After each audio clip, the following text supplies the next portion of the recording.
All right, let me see here. Class. There we go. Let's copy paste that.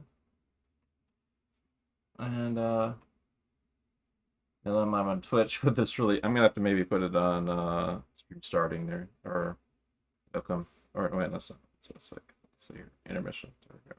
Fucking hell.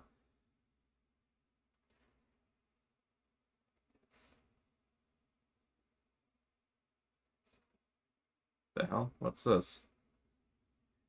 Event list. Oh, okay. Event list just busted, I guess.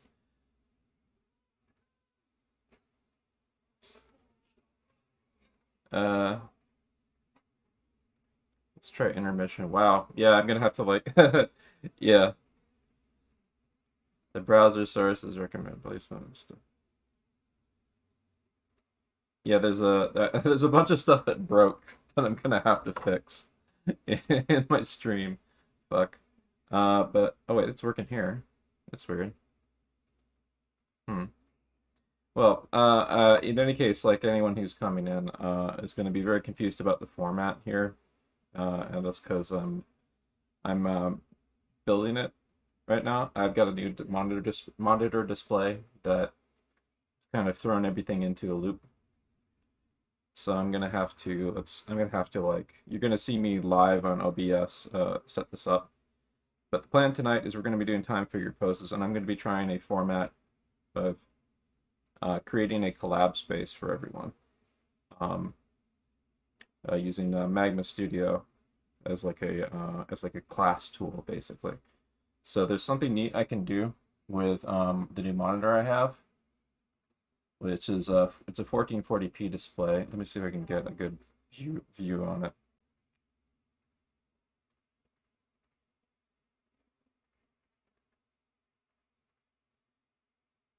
There we go. Well, this one actually works. But yeah, let's see if maybe I can get let's display capture. So let's try. I'm gonna duplicate this. Okay. New display test 1A. Okay. While I'm getting set up, I'd love it if people could do me a favor. Pop into the other voice channels and let either text or in voice, let people know that I'm about to do a collab animation anatomy study stream, where we're going to be all drawing together in Magma Studio, and it should be pretty fun.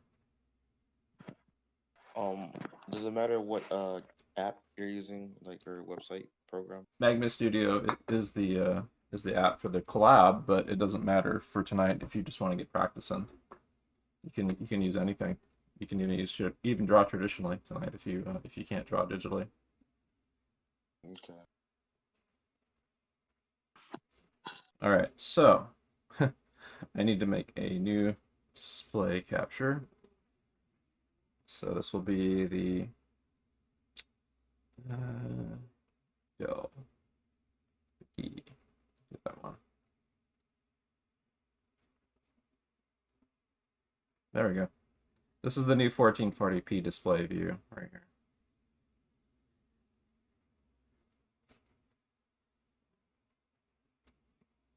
So let me see here. I'm going to boost this up on the whole screen so you can see what I'm going to be doing here. Let me get rid of that. And as you can see, I've got to organize my desktop desperately. But let's see. I'll put on some stream beats. Check this out. Stream beats. Let's put on some stream beats while I get set up here. What is that? Okay. There you go, synthwave.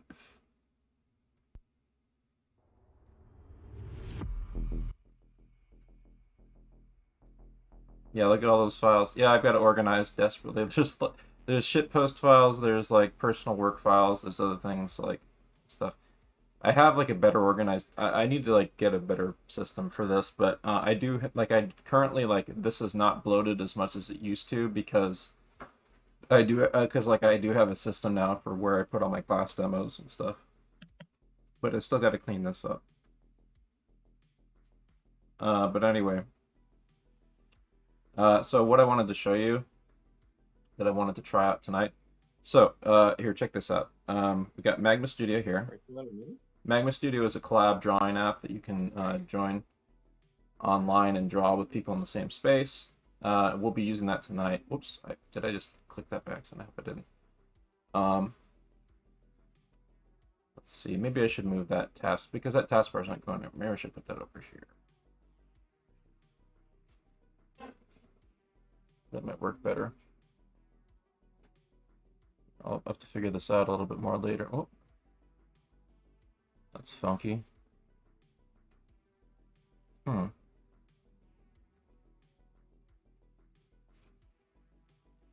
It's weird.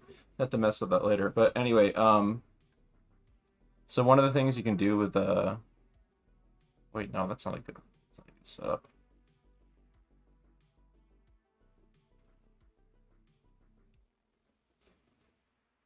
Wait, it's not letting me drag it. Fuck.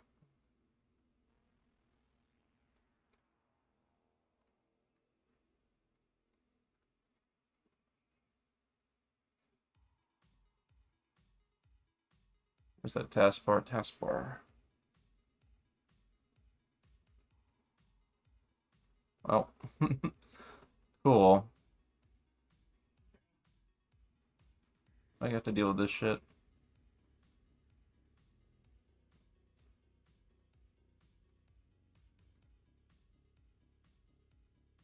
Oh, there we go. Okay. I think I can do this there. I'll just have to put it up like here, I guess. Oops. Let's try there for now. All right. So what I was trying to show you is so let's say I got like multiple I'm in the storyboard beta for the Magma Studio app. So I can the way it works is like you can shift between different panels here on Magma Studio, and it's like you can see different, you have like storyboard stuff for sequential art or whatever, but I've kind of figured out that you can use it for like multiple instances of the same class, like a class manager. Like you can have a different group of students on each of the panels here and be shifting between them. So with that in mind, I'm let's see here. With that in mind, I'm thinking about like using like multiple instances of the same thing, so like something like, and then using this little new feature in my Dell display with the easy arrange. I can so let's see, what's a good one that would be good for a good number of people on screen. Like maybe something like this or that, maybe like this. So what I can do is I can put these into the panels here. Whoops. Like that. Let's see, was there another one? I just swear there was another one. There's another one here. Okay. Like that. Cyberpunk? Yeah. Your logo looks familiar. Yeah.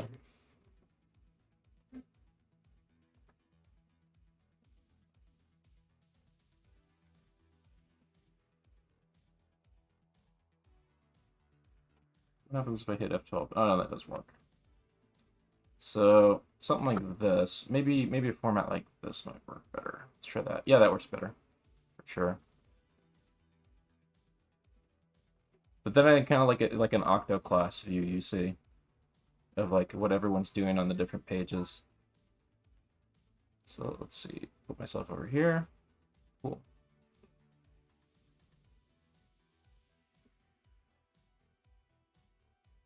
There we go. So now I can literally see like all four people, all four like drawing spaces that I've invited people to. on screen at once at a glance. I can see what people are working on simultaneously and stuff.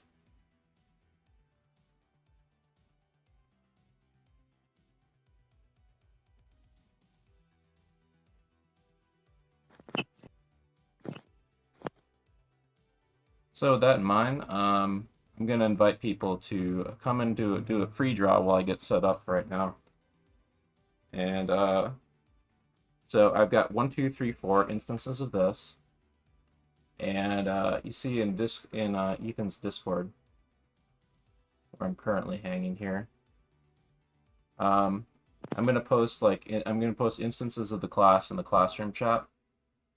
I'll number them each, so you can drop in. Yeah, we should get try to keep it to about 2 people per thing for now.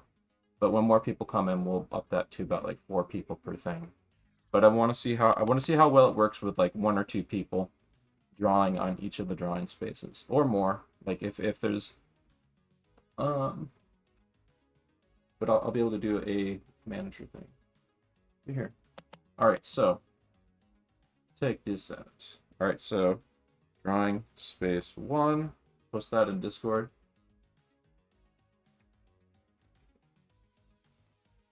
Drawing space 2. Post that in Discord.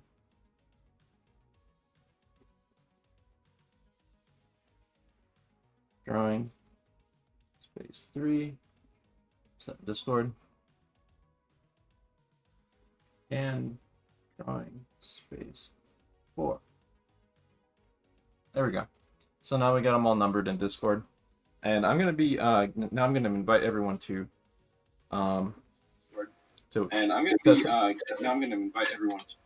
excuse me. Moose, your mic. Oh, sorry. Hang on. Yeah, thank you. So now I'm gonna invite everyone to just kind of warm up your hand right now. Like get some line drills, drawings, doodle whatever you like. Do something that's gonna kind of get you used to using the pen. Just have some fun stuff.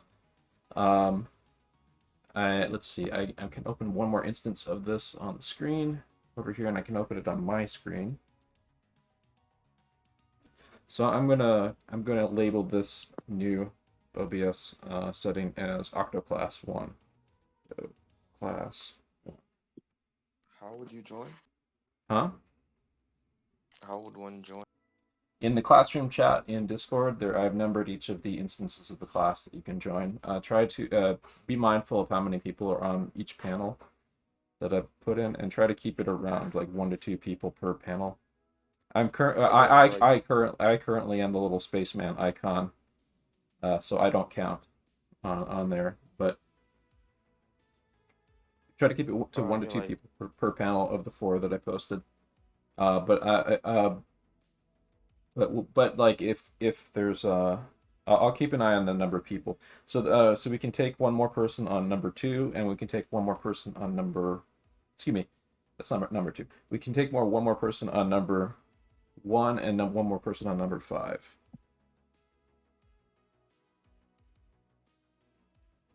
Number 4. Sorry, 1 and 4. Can use 1 more. Can use 1 more person. So let's see here. Chat box. Put that up here. Chat box makes it a little bit tricky. Okay, so this is a pure Octoclass view. I can keep that there. I'm going to duplicate this as a display area. Duplicate that. And now I'll shrink this. Oops.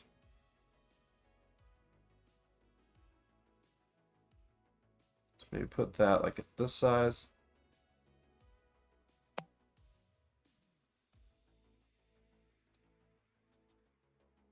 There, now you can see this is my vertical display over here, where the Discord feed is. Yeah,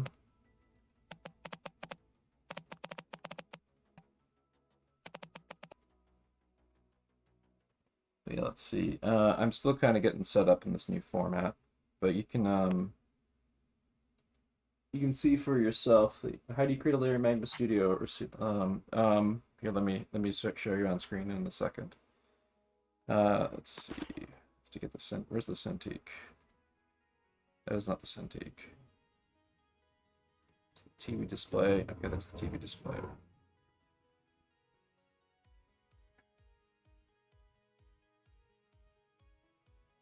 Okay, the TV display is.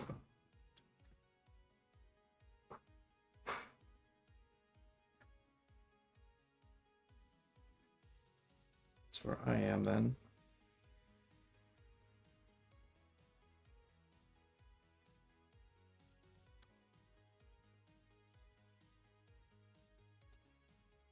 +3. I'm gonna have to do like some problem solving to figure out how this format's gonna work with the new displays and stuff. But don't worry about like I'm not gonna dwell on it too much tonight. I'm gonna try to get something serviceable so we can have a reference up to draw from and so on.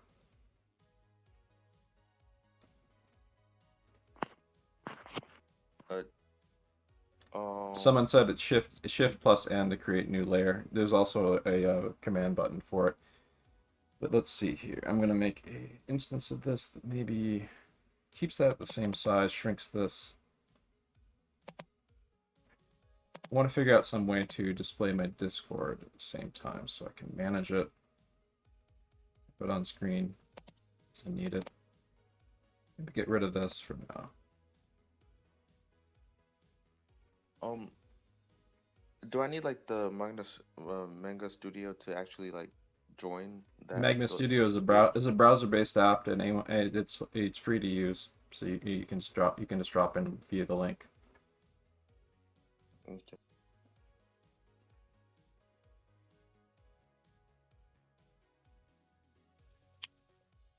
Cool. So we do have people down there. So I'm starting to kind of brainstorm about how we're going to do this. I think what I can do is I can have. I normally actually don't really read the Discord feed live while it's on stream. What I can probably do is I can probably set up my laptop for the Discord feed, but I can have it over here too, and just like hide it as I need to for certain things. And what I'm thinking is something like I do need an off-camera multitasking screen, so I'm gonna have to figure that out at some point. But yeah. I can probably just make do with like just toggling this on and off and then doing whatever I need to do before hiding it and bring it back or something. Or I can have this going on. Yeah. I'll figure it out. I'm gonna need a fourth monitor at some point. I do have a TV I'm plugged into, but it's not really convenient for me to use for this. But anyway, so what I was thinking was using the gesture drawing app for the time poses over on. Whoa. Do you have to gather windows for that? Shit.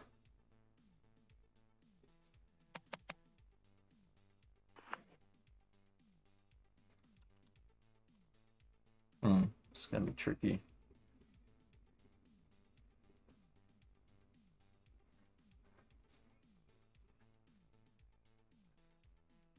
Oh, where is the link? Hang on 1 second. Gather. It's in classroom chat. I said about five times, dude. But yeah, Really? let's see, cascade windows. Oh, move. Okay.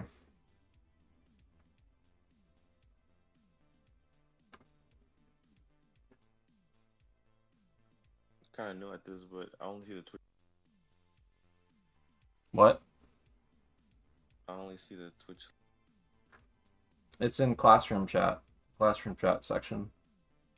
Not class announcement, classroom chat. Thank you.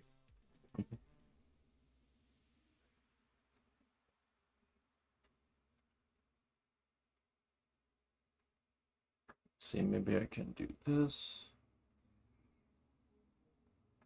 So gesture drawing is being a little bit uncooperative right now.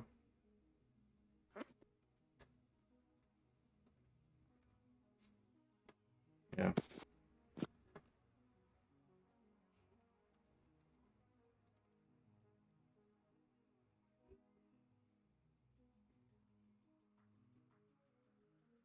application from off screen. Hold down the shift key and right click. Okay.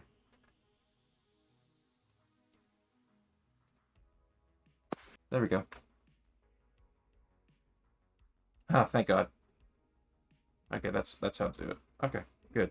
I've finally tracked down the gesture draw now. So it's going up. I'm gonna make it go up over here.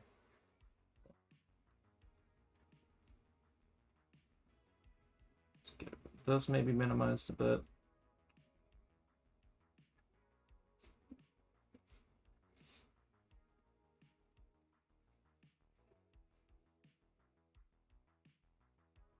Yeah, that works. So I think this might actually work. I can maybe throw the Discord feed. That will not display. I can put this up here.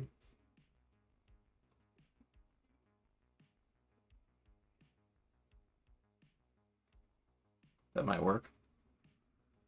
Alrighty, I'm gonna throw some poses on screen right now. While I'm getting set up, you guys can use the time figure poses. I'm gonna set up just like a session of 2s while I kind of get set up.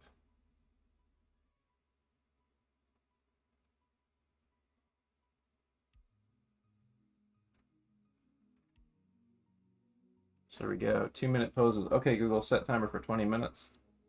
20 minutes, starting now. So I'm still getting set up. You guys can use the time figure poses that are on screen. Hopefully, is that enough? Is that a good size for you to work with, or do you need me to add more space to that?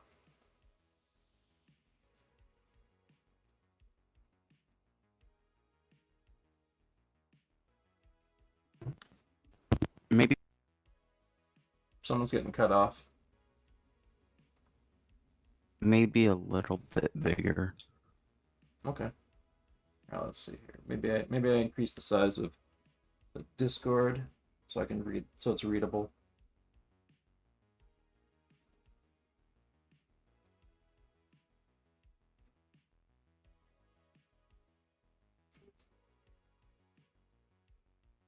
Is that a little better? Is that a pretty good size? Or do you need? Yeah, it's good. All right.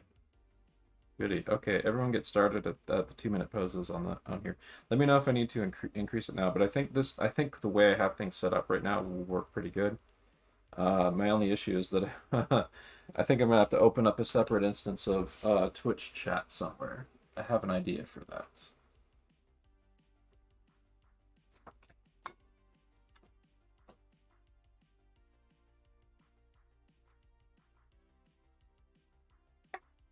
Let's see. Maybe I can use dashboard. I have a laptop that I could use dashboard on Twitch for, but there's also the iPad dashboard.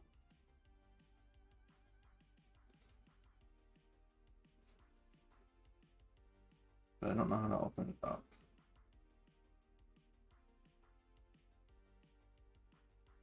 View dashboard. Okay, there it is. Cool. Yeah, I've got access to my Twitch dashboard, and let's see. Yeah,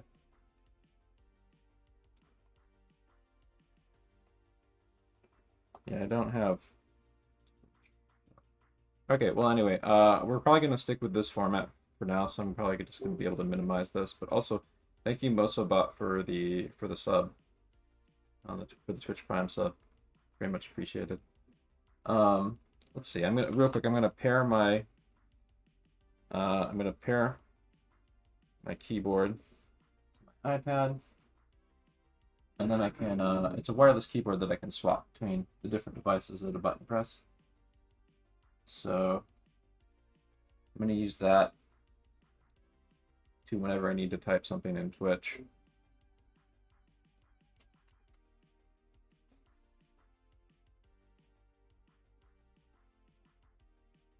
There we go. That'll work. Let's test the switch back here for typing in keyboard.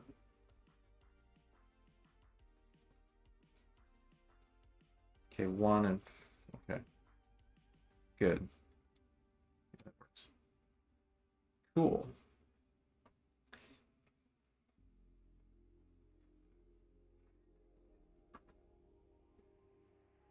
All right. Test. Just testing the keyboard out. There we go. Takes a little bit. Testing typing from my iPad. There we go. Switch back over.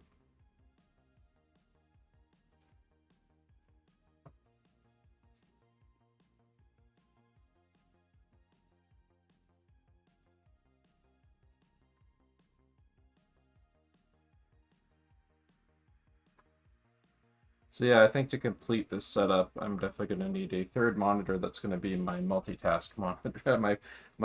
Fourth monitor that's going to be like my multitasking display monitor for like the Octo class. I can use the main display that I'm using right now for the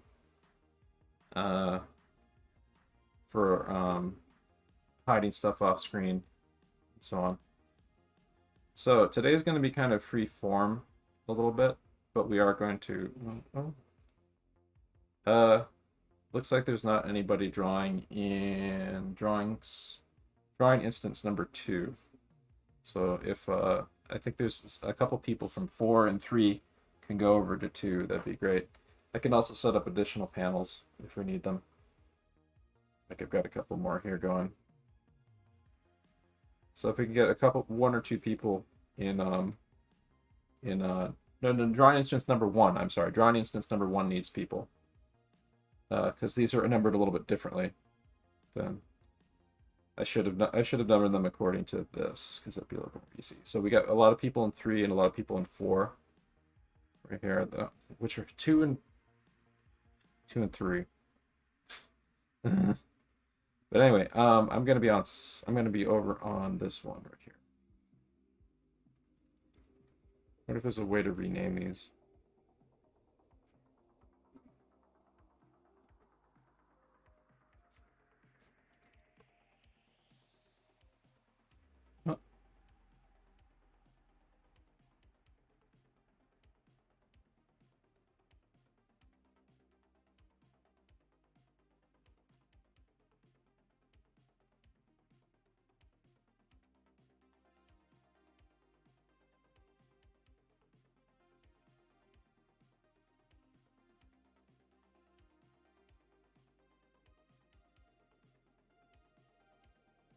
I could have sworn there was an undo command.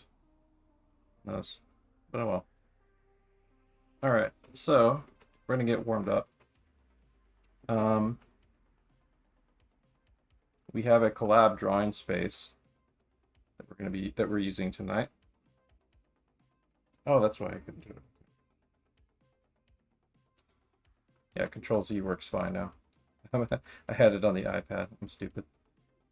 So I'm on my main instructor display area and stuff. I'm just gonna start warming up. I'm gonna start with like warming up my hand. I've got like an on-screen Octo class feed of like the multiple class areas and stuff on my big giant 1440p display. So I can see what everyone's drawing right now simultaneously on the different instances. That's kind of neat. So this will be an experimental format tonight, but we will be trying to get a good figure drawing set in.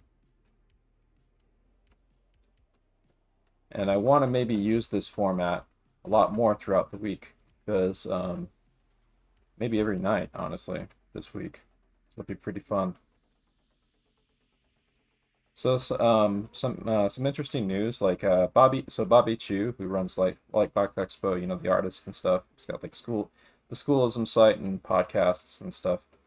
I was on the Lightback Expo Discord last night, and like he was talking with everyone pretty freely about stuff, and I got to talk to him and ask questions and so on.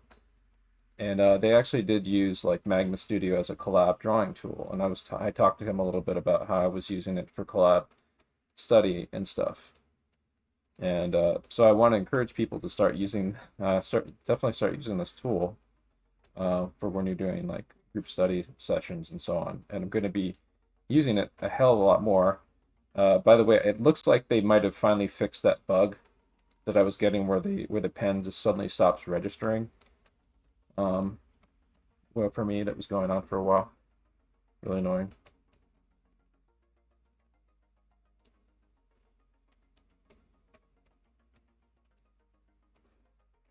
But yeah, the Octo class. Oh. Technically not Octo because it's not 8. Now it's 8. We have 8 total instances right here. Maybe it's 8 now because now they 8 classed instances. And I can make some more drawing panel spaces right here I can shift between. Potentially. I'm going to experiment with different ways to kind of display the different formats when I have way more students than I need. So, we can get one person who's on drawing space number 3 to go over to drawing space number 1. That'd be cool. Just one person.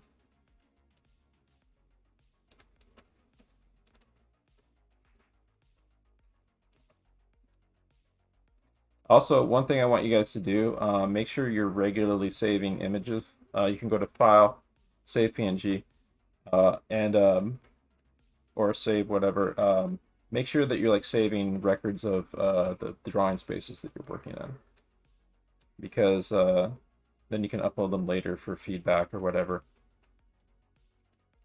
So I'm just getting my hand warmed up and stuff. Well, not only that, but like we're gonna be having you turn off layers and stuff to create new drawing spaces and this evening, a lot.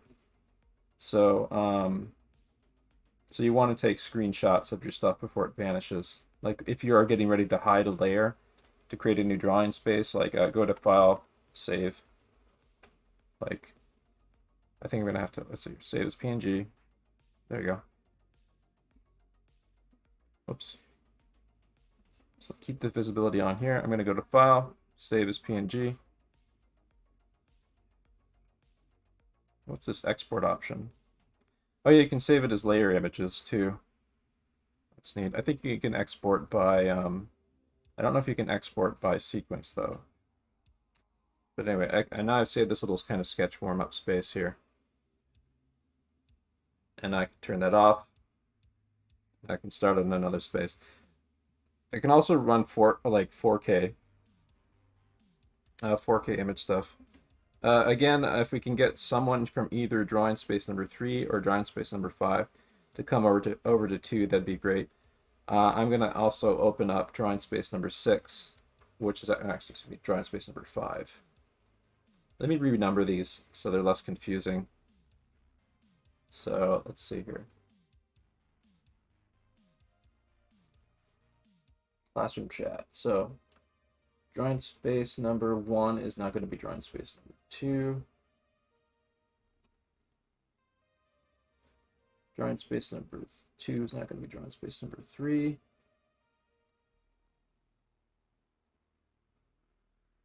Drawing space 3 is not going to be drawing space 4.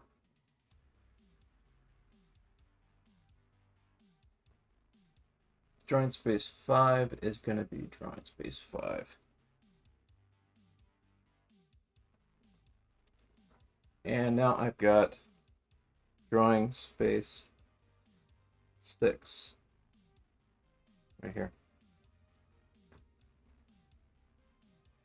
So if there's more than 2 people on your drawing space, go over to drawing space 6. And I guess I'll also open up drawing space 7 and drawing space 8.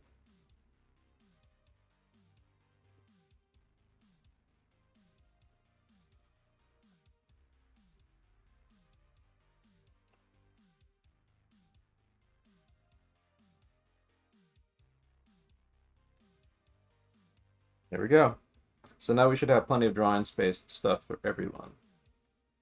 Now I want to know how I can maybe set like the way I have things kind of set up, thanks to the Dell monitor shortcut thing of being able to set up these panels like this. Like the gesture drawing thing on the stream just disappeared to full black for some reason. Oh, it did? Interesting. Looks okay to me. Because at least on the Twitch stream, it's just a black square right now. Or maybe mine froze. Maybe it changed that way just for a little bit. Now it's back to normal because I adjusted the thing. I don't know. It's weird. Okay, yep, now it's working. Okay. Yeah. Anyway, please donate to the stream so I can get a fourth monitor so I can set it up on vertically on my left side and use it as a multitasking off-screen tool. Yeah. I was able to afford the 1430p display that I've got running the Octo class right in front of me, thanks to people donating.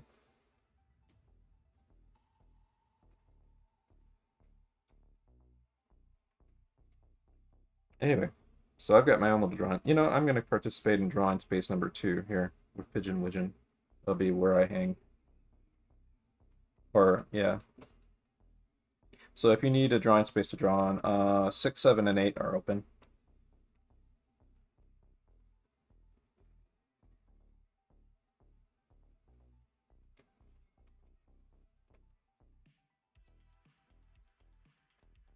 So I've got several ideas of what we can do. You can actually copy paste images into here.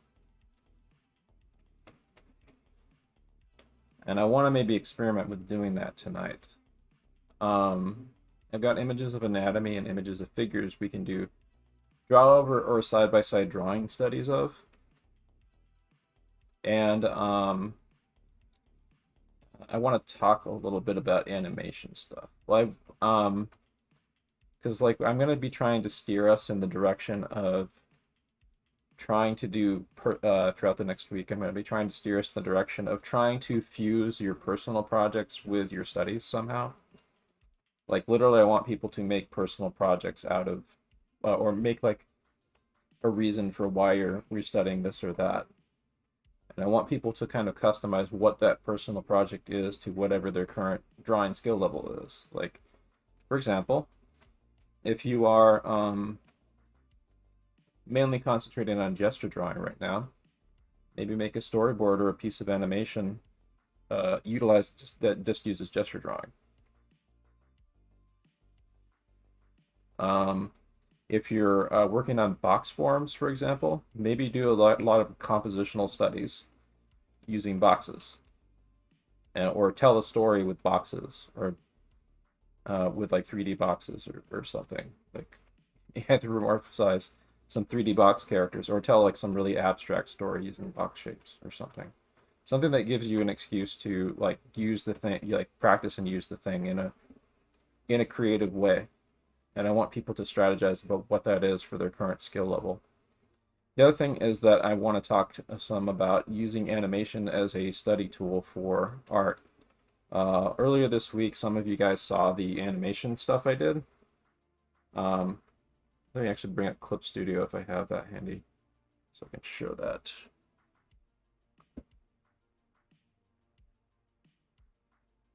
There we go.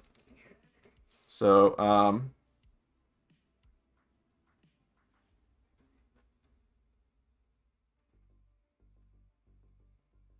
animation, there we go. There's one more in here somewhere.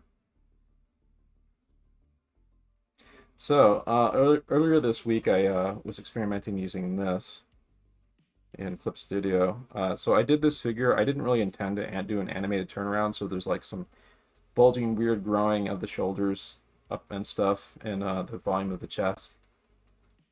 But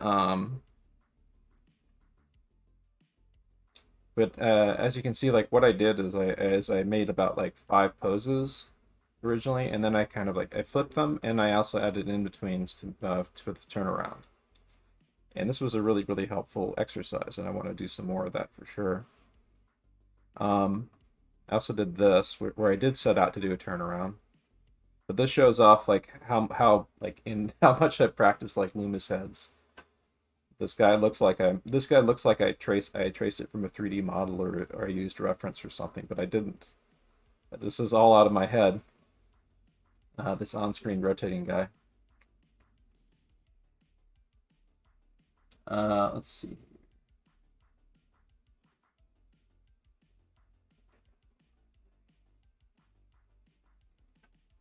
And then over here, this is a turnaround of my OC Spacedad, which is a character that I'm pretty familiar with the general idea of how he's drawn right now. I want to do more animation and stuff with him, and so I think I might strategize about making some of my personal projects will be creating a reference sheet of him or creating animation of him, because that'll also go towards like making art for the stream channel, theme art for the stream and stuff. But I'll be also utilizing the stuff that we're practicing in classes regarding animation. And this is a goblin character that I'm kind of developing for a personal work thing that I wanted to see how he looks. His stance kind of widens, does this weird kind of widening bit, but overall this kind of rough. I'm still like figuring out this guy's character design, so this is not by any means final for his proportions or anything, but this was fun. Like once you start getting used to like just turning shapes in space, and if you have a good sense of the figure, like this is kind of fun to do. Where if you can line up stuff so it doesn't look too bad with the 5 poses that you need, then you can like here like I only drew about like 5 drawings for this initially, but I did like a bunch of in-betweens like these stuff. So I did that drawing like front 3/4, profile, back 3/4, back. Those are the only initial 5 drawings that I did. But then I also had to do in-betweens like this, in between, in between, in between, in between. So like 5 more in-betweens basically. And then I just flipped them and put it on the loop on 2s of about 32 frames basically. And that's the simple formula for, okay Google, stop. That's a simple formula for creating a basic turnaround. So more on turnarounds. Let's there's Masters of Anatomy. Turnaround. They made some animated turnarounds. Let's see if we can find them. Oh yeah, here's one of them. Look at this. This is based on like Andrew Loomis's proportions and stuff, this figure. They did a really, really smooth, careful turnaround. You can see like even in this, there's like a little bit of there's like vague little bits of distortion, but overall this works really, really nicely and smooth. This is like crazily in between, by the way, and cleaned up, fully thought out animation and stuff. Here is a muscle group anatomy study that they did using animation. Isn't that fucking rad? Look at that. Like again, that looks like it's a 3D model, but I know it's not.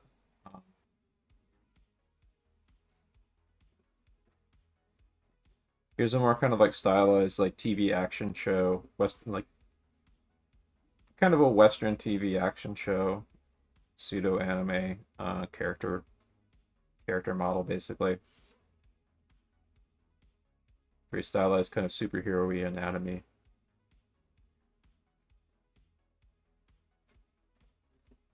They also did a woman turnaround in here too, I think. Yeah, they did a woman version here also. Oh, there's boobies, sorry.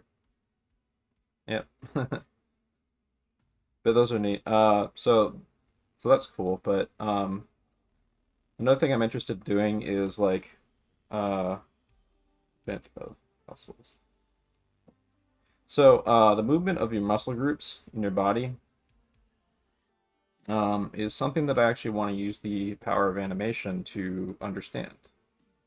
Like I want to find some like good art reference and stuff, and then pick muscle groups and so I was going to do something like this today, but I think it's a little premature to jump right into that. So we're just going to talk about it today. By the way, we're on a 5-minute break right now. Okay, Google, set timer for 5 minutes. Okay, Google, set timer for 5 minutes. 5 minutes, starting now. So I'm going to, yeah, like this is a kind of crappy little 3D animation, but this is kind of what I'm talking about. As far as doing anatomy studies, like you would draw something like that, something like this, and do it better. But it would be something that like shows like how the muscle groups work or how the bones move. You might even animate the bones first, or you might like do like simplified kind of structural abstractions of like how the bones work. Like instead of drawing a bone, you might draw like some kind of like a George Bridgman looking sort of mechanical structure. But this is kind of in the vein of what I'm talking about right here, actually. Looks like some other people did some other animated anatomy things that are in the vein of what I'm talking about using animation for.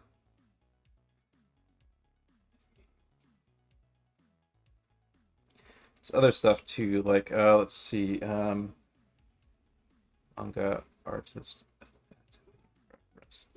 So there's a bunch of manga artist anatomy reference stuff that I've actually not, Pinterest might have it.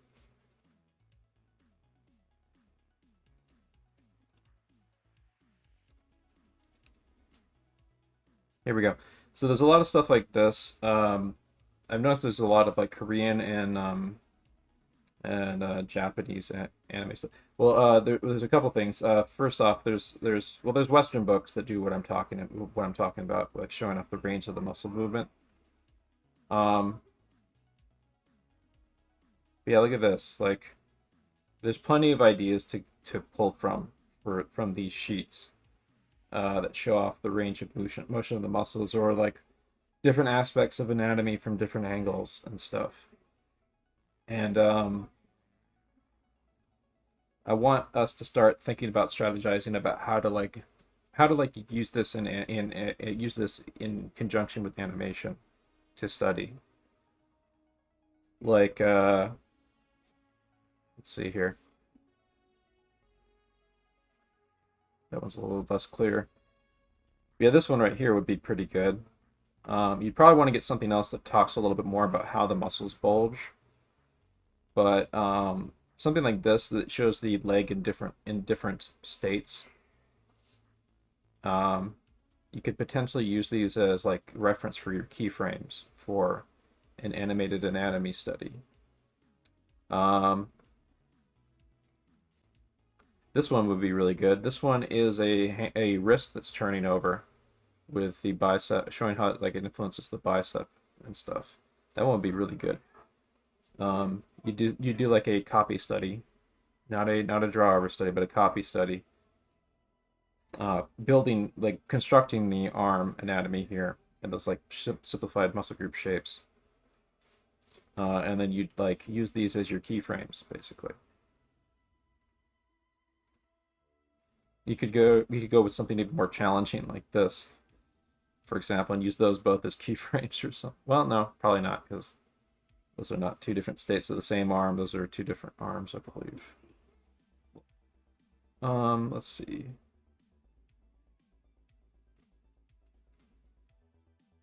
Oops. Here's another sheet that has potential. Yeah, there's I think this series, I recognize the colors on it, but this one, I think this series shows off a lot of range of muscle movement. I don't think it's... Is there more in here? This is really neat though, but I'm gonna hold on to this in our reference hunters section in our Discord right here. I'm gonna drop that into my personal Discord.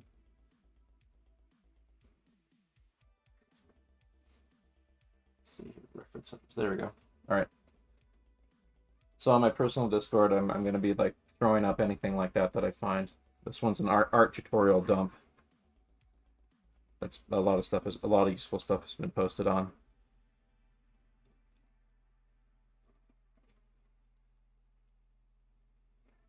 That's a lot of stuff. Anyway, so this range, like, oh, someone actually did an animated version of it. Yeah, this is literally what I'm talking about right here. It looks like this person actually did animation for these. Okay, Google, stop. But if you want, yeah, I mean, you could basically just do like a copy study of this, more or less. Kind of reconstruct it. I mean, like, so this basically has our work cut out for us for what we would want to do with studying anatomy that way. So with that in mind, I'm going to maybe make a Pinterest folder where I can save these. Don't worry, give me a sec. I'm going to, let's see. Animated anatomy. Go. So I'm going to create this folder and I'll share it later. This I will post in the Reference Hunter section of my Discord, and I'll also post it in the classroom chat. But I'm going to save as many of these or like stuff like it as I can, because this is literally what I was talking about, what we would want to utilize animation for anatomy studies. I'll throw this in here even though it's not moving.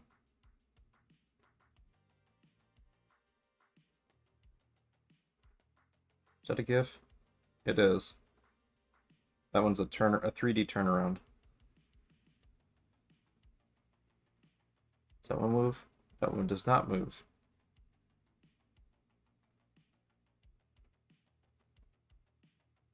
Some of these I'm just going to throw in here too, so they seem useful, but I'm not going to try not to go. Oh, here we go. All right, so animate anatomy. There's a lot of good stuff here. There's also the still frame versions of these.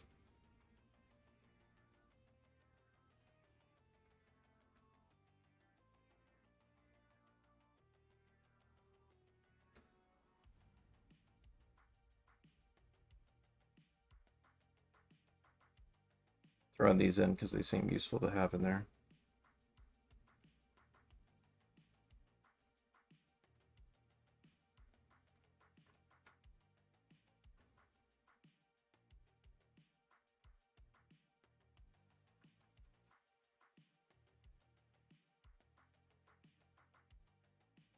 I'd like to find where the original site was that those came from.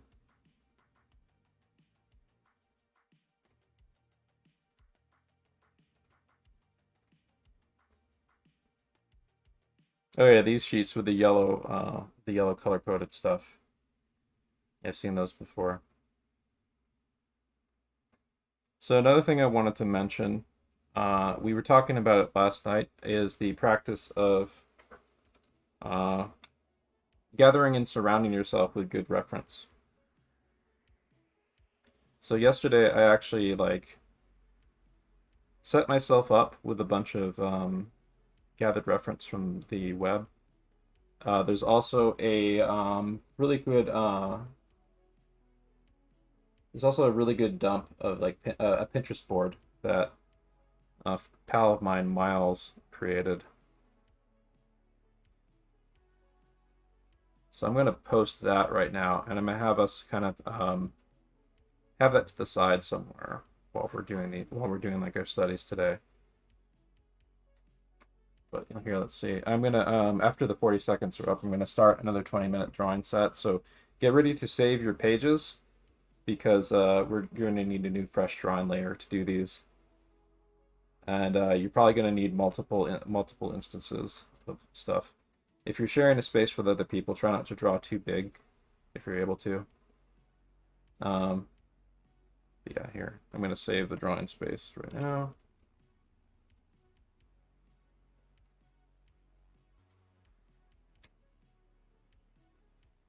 So what I got here, it's got this app called PureRef. Or actually, I'm gonna use Miles's thing again, so that might work better for this because it's an in-browser thing. So here's Miles's Pinterest board. I'll post this in the classroom chat real quick.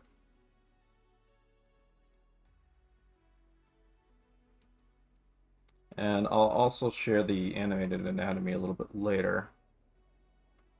But for now, I want to get you guys used to using this. Let's see, how can I? It's not letting me pin it over here. It's annoying.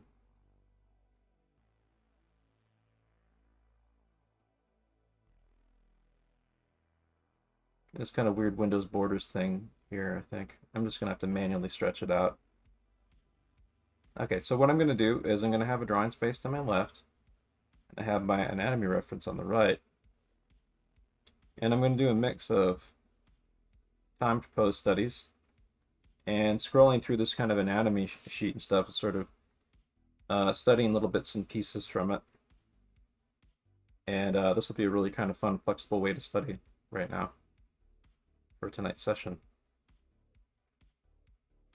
So, we're going to do another 20-minute set. Okay, Google, set timer for 20 minutes, 30 seconds. 20 minutes and 30 seconds. And that's starting now. Things are a little bit disorganized today, but I think that like this format that I'm using of like the octo class thing is going to be something really, really good.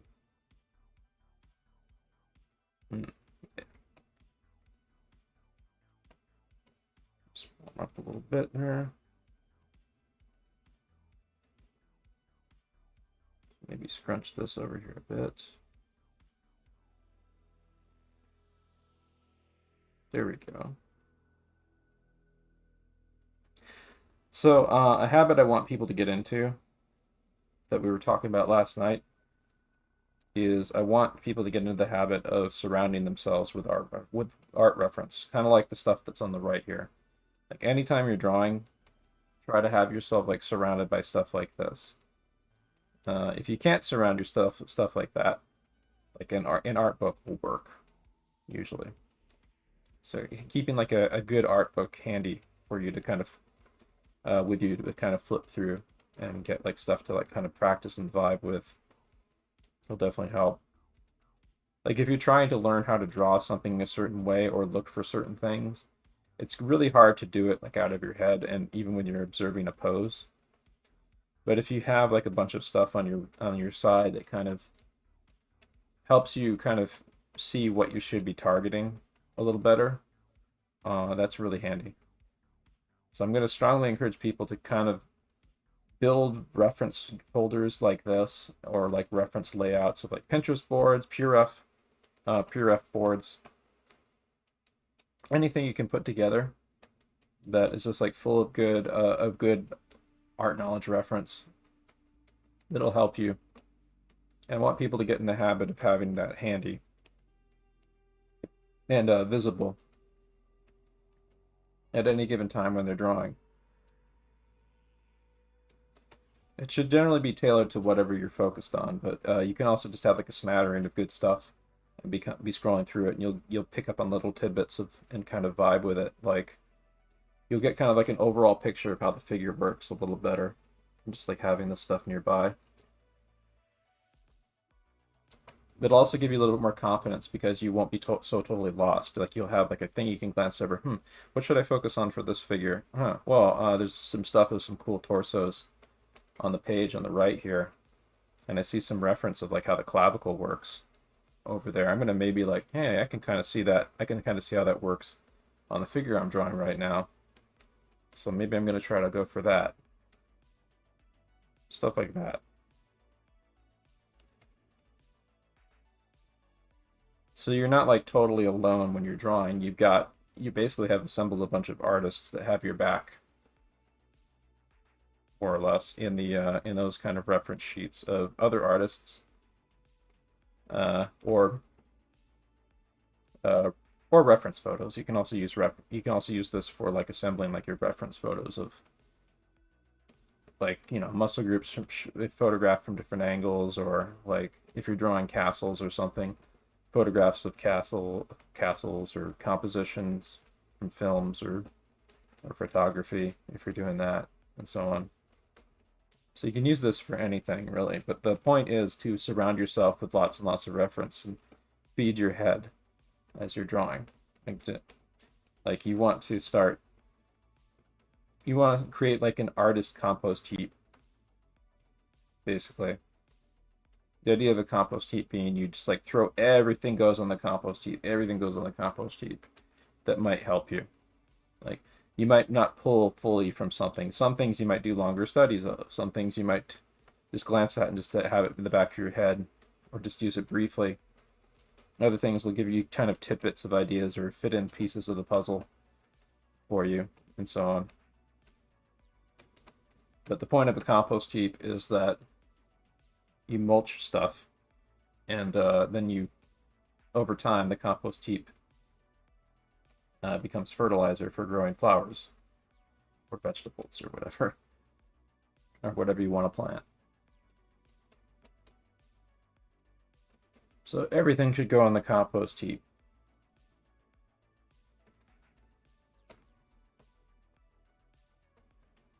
Just everything that you think can help you. Start making your compost heaps, basically. And make them of different subjects, like animated anatomy, for example. Like, this is a general folder of anatomy reference that has like a smattering of stuff. That, because you never know at one given time, like what kind of thing you're going to maybe need help with, especially when you're still learning. So like a big kind of smorgasbord folder like this that has tons of stuff in it is something that you might get a lot out of.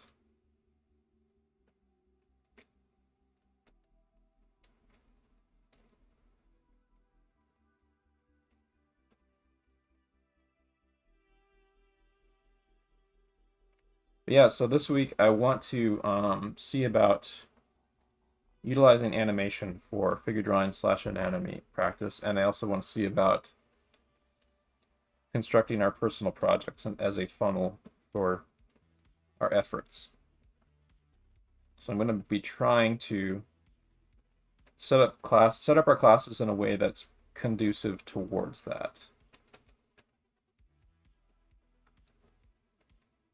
That, and like sometimes a personal project can literally just be, okay, today I'm creating a character that I'm working on in class, and it's just contained to this class.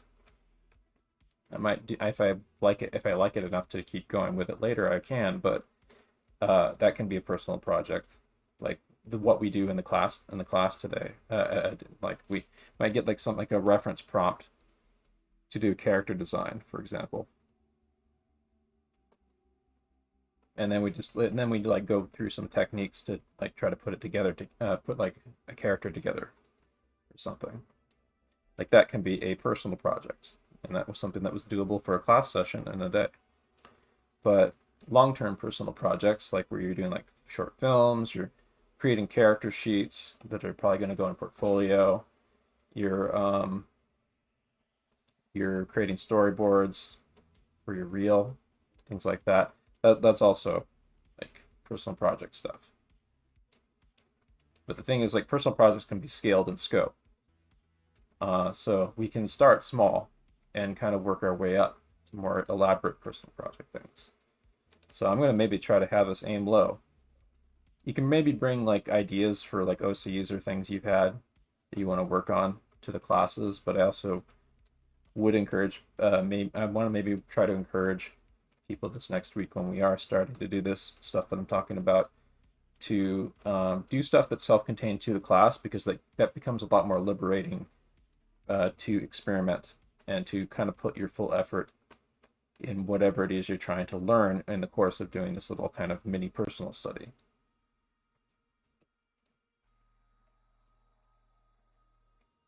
I'm using, somebody asked in Twitch chat what app I'm using for the gesture drawing thing. It's an app called Gesture Drawing 3, and it's available on QBrush.com for $15.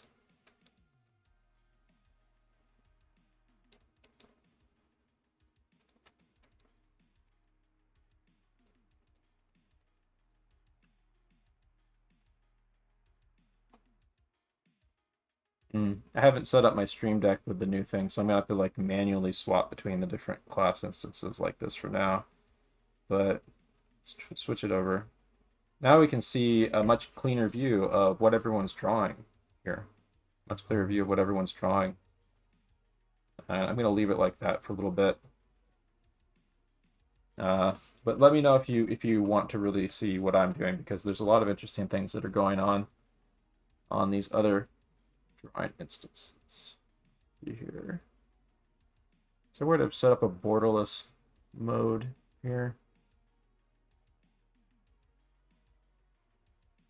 If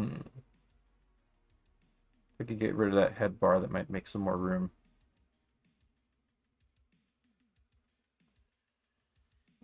Yeah, I'll experiment with it later, but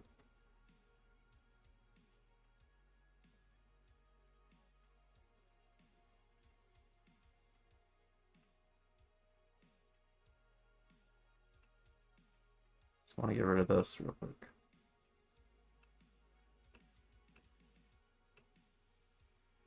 Neat.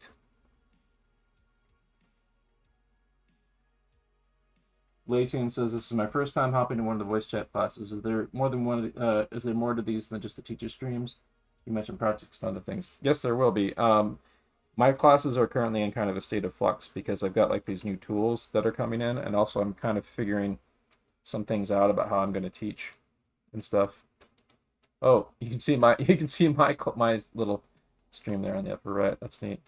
I can look up, and I can see myself drawing in the other instance there. That's fun. I might change it to another instance because we can see what's on screen here. And Pigeon Widgeon looks like they've sort of... Those are some nice gestures, Pigeon, by the way. A pig widgeon. I see Carlos drawing some pretty nice angular gestures there. There's some good feeling to some of those. I don't know who drew the camel, but that's pretty neat. The camel looks like it has some... The camel doesn't look like its feet are holding it up too well, but I do like the gesture that went into that. And I like the ground plane and the contrast of the shadows. Sugar Tado. Those are some good dynamic gestures right there. Edevaldo, over here on the right. Drawing pretty small. The drawing kind of timid and small. I would maybe like, yeah, you got space. You can draw a little bit larger. Just create new layers as you need new figures. And also there's empty drawing spaces in chat for people to use.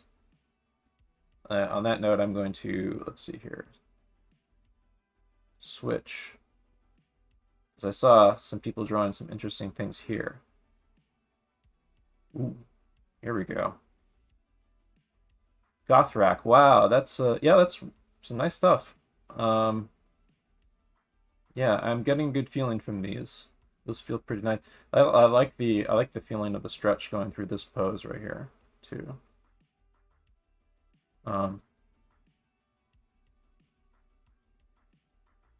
Also catchy, yeah. I like the nice casual feeling that this kind of loose gestural drawing has. I like the feel. I like the what you did with the feet and the legs and stuff. I see you're using some of like the lemon slices that that Ethan talks about. Ethan and a few other people talk about in some of their videos.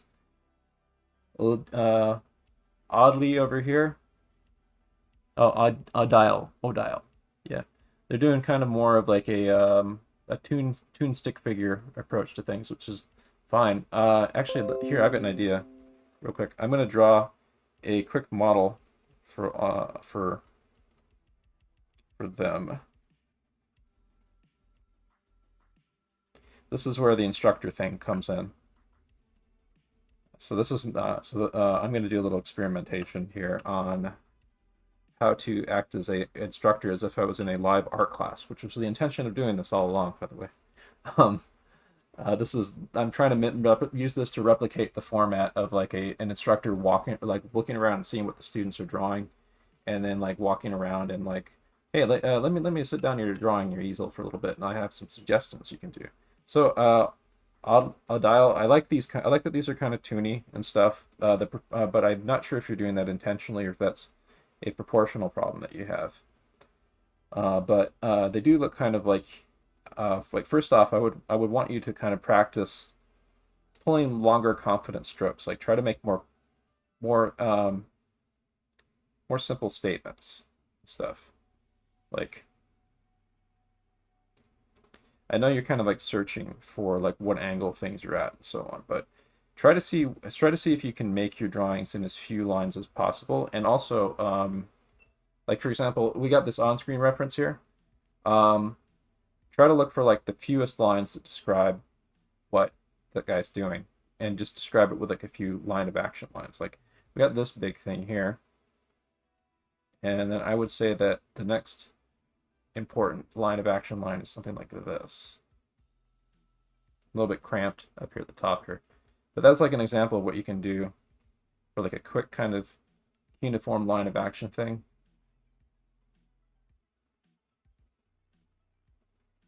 But then you can add more to it. Like, let's see. Oh, image shifted right here. But here, let me hide that real fast so I can get a new layer going. It's going to take me a couple cracks to kind of really show what I'm talking about. Actually, sorry everyone, I'm going to switch to an image that's a little bit clearer to kind of describe what I'm talking about. Okay, so you got these two guys right here.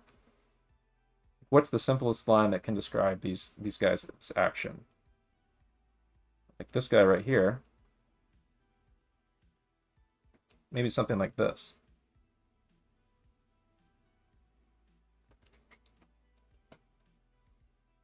And then this guy over here, this guy is leaning back a little bit more like that. This guy is kind of more got the aggression going forward. Right there. You can also add like the clashing swords here. Let's see, where does that other sword doing here from the angle that he's holding it at? So it looks like this guy's holding two swords, but I'm just going to use the one line. The other guy looks like he's holding two swords too, and they're sort of crossing over a bit. But we're gonna just do like something like this. Make that a nice singular shape.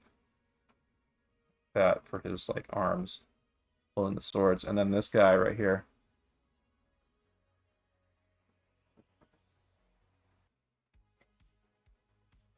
Maybe we can adjust the leg a little bit.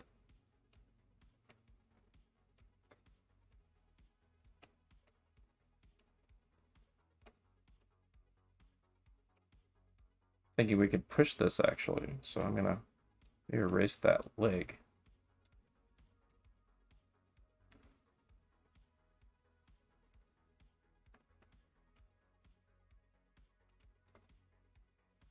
Actually, let's do that, and then this, something like that. But yeah, I mean, that's like an example of how you can think about it in terms of like just being simple, cuneiform, almost like Japanese cuneiform line of action stuff. I'm gonna shrink that down here. You don't even really draw the head for these. You just concentrate on like the line of the figure, and you really try to think about how to capture the idea of what's happening here. Like this guy right here.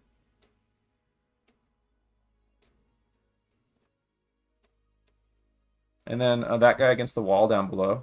Like I'm gonna draw him. There, that's him. Right there. You can add some additional shapes to it too. But in the simplest possible terms, this is basically what he's doing. Like I might add something like that there for the feet. I might add like something like for his arms, like this kind of containing shape right here. So it's not quite at the right angle I would want him to be, so maybe like that. Maybe I can like curl this up right here to kind of make it a little bit look more like a head that's looking up, kind of.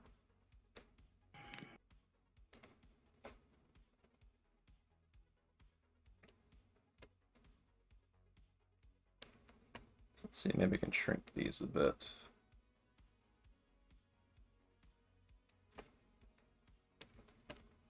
So I want you to try doing that for the session, because that'll build confidence. Really slow down and pay attention to the poses. If you want to, you can try adding heads. I would suggest like doing that on a separate layer. But mainly I want you to really kind of like exercise your confidence.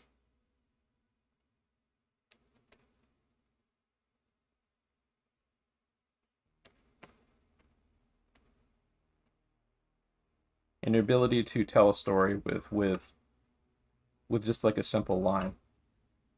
Like for example, this is a piece of art here. So the gesture has already been kind of pushed a little bit. But like here's basically a descriptive thing of what's happening there, more or less. You can maybe throw a ball in there too. But this shape right here is the important part about describing what's happening there.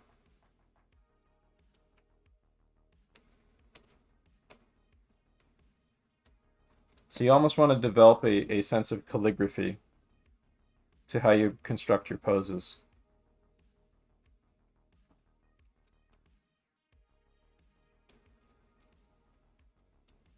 And having this, like doing this a bunch, means that it's in the back of your head when, say, you're doing like more elaborate figures. So give it a shot. It's really fun. This is if you actually want fuller instruction on it, there's this exercise that I'm showing here is actually from Alex Wu's gesture drawing class on schoolism. If you do sign up for it, I'm not affiliated with schoolism or Bobby Chu or anything like that. This is okay. Google, stop.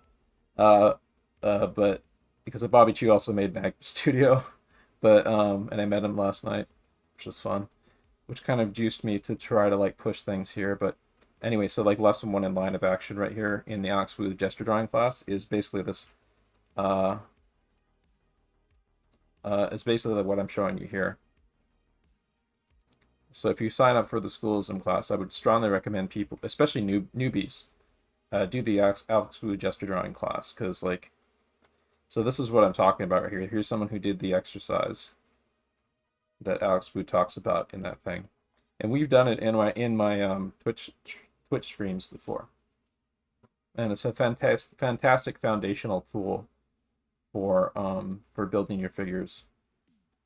The cool thing is like you can use this to drive other things you do, like later on down the line when you're doing the like more like cartoon poses like these are still driven by the same stuff.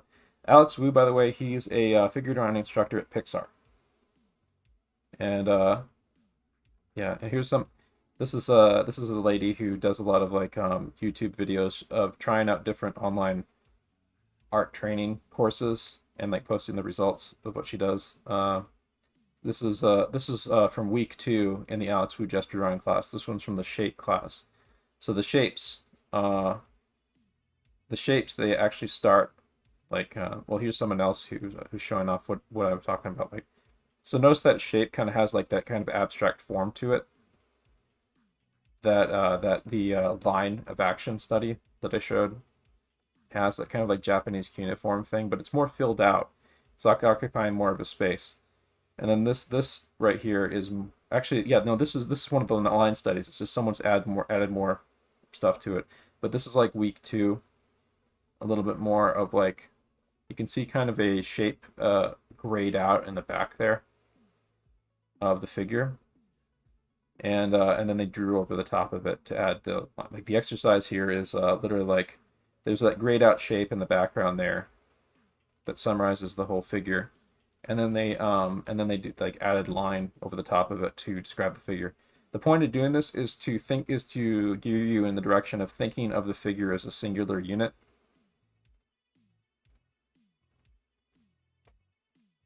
Here's like some examples of some of the gesture drawing that is further along in Alex Wu's course, for example. Like, and this builds on top of the stuff that I'm showing you.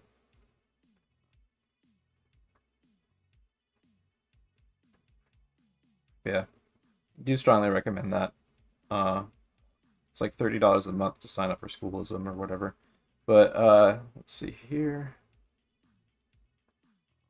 There's other good examples in here. We're on a break right now. Okay, Google, set timer for 3 minutes. 3 minutes, starting now. Let's give it 2 more minutes of break. Okay, Google, set timer. Add 2 minutes to timer. Okay, Google, add 2 minutes to timer. Done. 2 minutes added to your timer.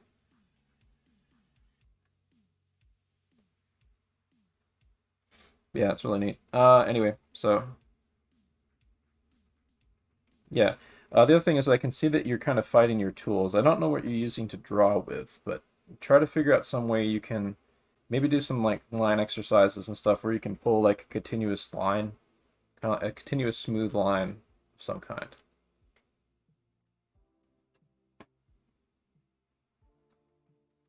Oops, I gotta move that.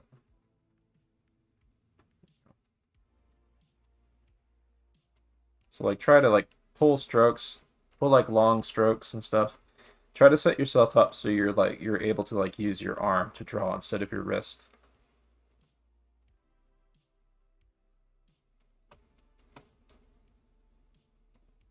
So the cool thing about these little gesture drawings, when you start getting really fluent with them, with this little kind of cuneiform figures and stuff, there's this thing called 5 second, 1 second, 5 second, and 10 second pose studies. Normally, when you do these kind of like when you do these, in fact, let's do a set of these guys. Let's do a set of those. So these are going to be 30 when we go back to these are going to be 30-second poses, and we're going to be using this method that I just showed right here.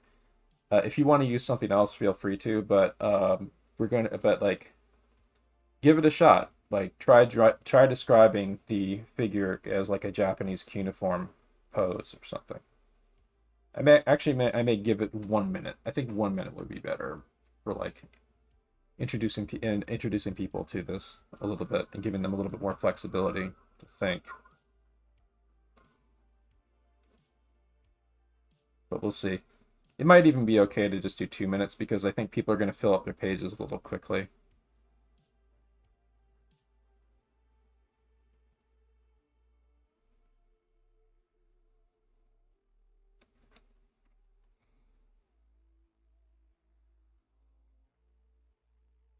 All right, so let's see. Let's take a peek at what other people are doing. I'm on that layer.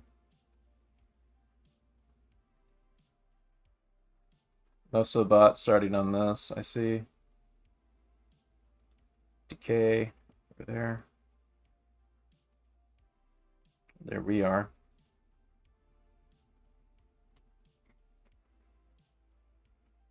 So please let me know if you need more drawing space. Also, by the way, voice chat is you can use voice chat in Ethan's Discord right now. I've turned it on for the class, or it should work.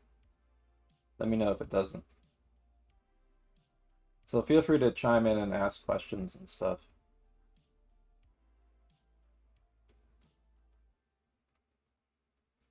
Yeah, today's class is hella active. Oh, for 33 viewers, that's real nice.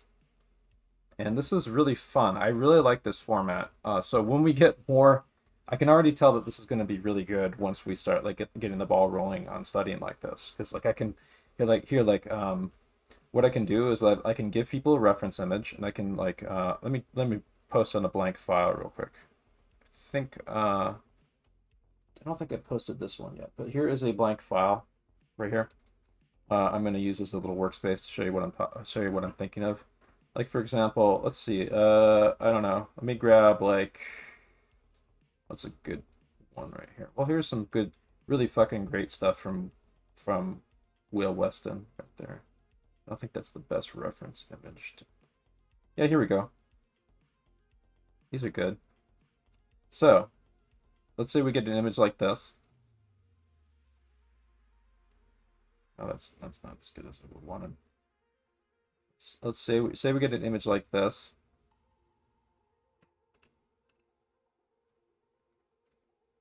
Copy that. Paste. So now the image is in the drawing app here. So what we can do is people come on, they have like multiple file instances where people are bringing this in there or whatever onto the page. And basically like, let's full screen it. Probably work a little better. Oh, geez. Refresh this real quick. Okay, Google, stop. So we're going to be starting the set real quick. I just wanted to show this off, what I have in mind. So what I have in mind is like I have this on screen somewhere. And then like people have like different drawing spaces around it where they are where they're drawing alongside it, doing like a copy study of it, for example.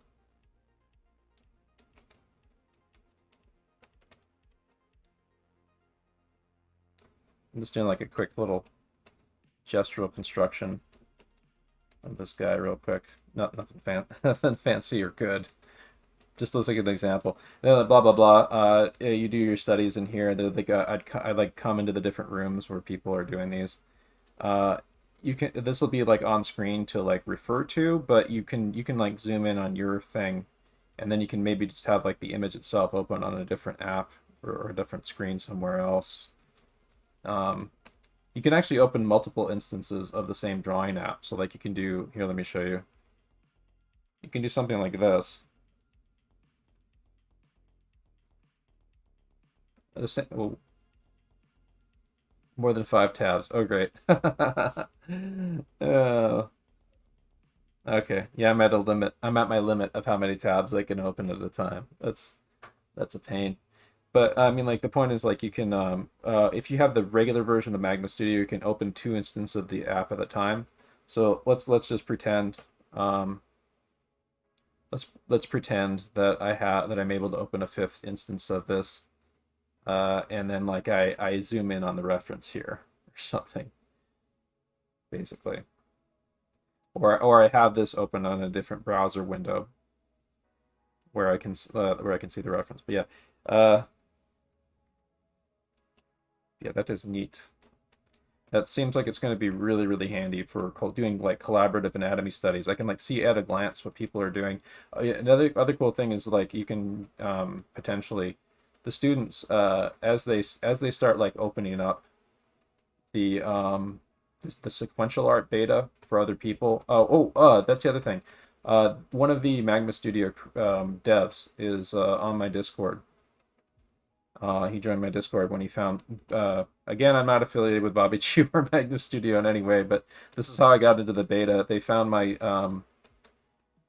Discord because they saw that I was using Magma Studio for their classes, for my classes, and so they joined my Discord, and they are able to get people into the sequential beta.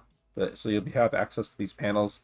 Anyone who's in the sequential beta right now, you can jump between the different instances of a drawing of like a drawing thing. But if you want that, I'll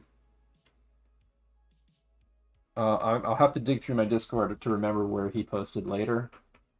But yeah, like one of the one of the devs, you can just DM him and ask for beta access for the sequential stuff. Eventually, this is going to be a feature that like everyone can use.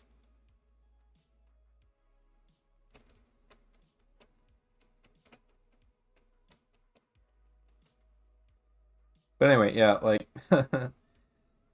yeah, that's just an example of how we might be able to use it in the future. I'm going to keep this area as kind of a little workspace or something.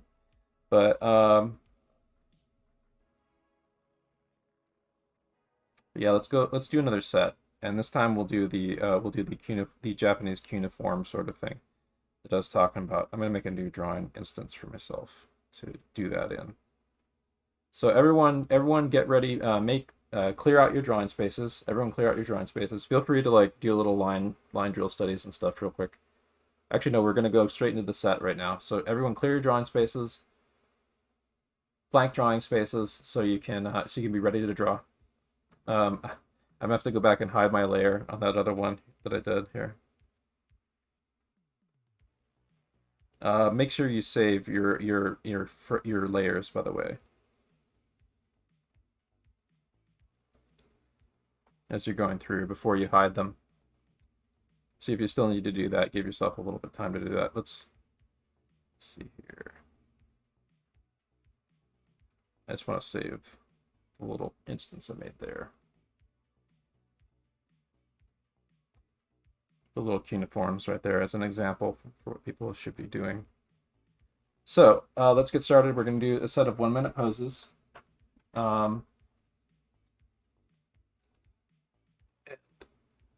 We'll be concentrated on using the gestured line of action approach to our drawing. So let's get going. Okay, Google, set timer for 20 minutes, 30 seconds. 20 minutes and 30 seconds. And we're starting now. Amazing that we're this far in and we've only done about like, what, how many drawing sets? I think this is like, is this drawing set 2 or 3? So for this pose, just look for the simplest line of action that describes it. Whoops, it's not quite what I wanted. Look for like the simplest line of action to describe it. If you're wondering, this is drawing set 3. Yes, I've lost track because I've been like, I'm dealing with like sensory overload right now with all the stuff that's happening. We'll probably get to like a total of about 5 drawing sets today, I would say.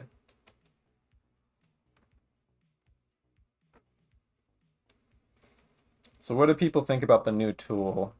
This new monitor I got makes doing this possible.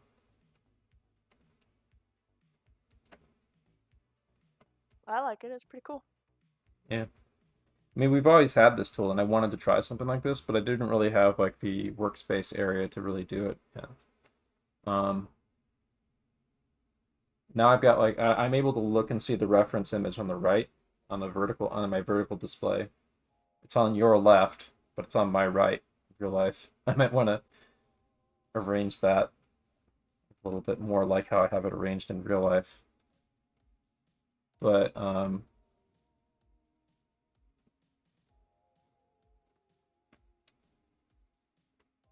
on, I'm just concentrating real quick. So I want to get this line of action in. So as you're doing these, I want you guys to use the principle of CSI. Can I describe this in a C curve? Can I describe parts of this in a C curve, an S curve, or a straight? Always be thinking about that. Try to keep your lines from being sketchy. Try to make your lines one smooth action, or if not smooth action, build them out. Like, so if you watch how I'm drawing right now, this is the Al Hirschfeld smooth line.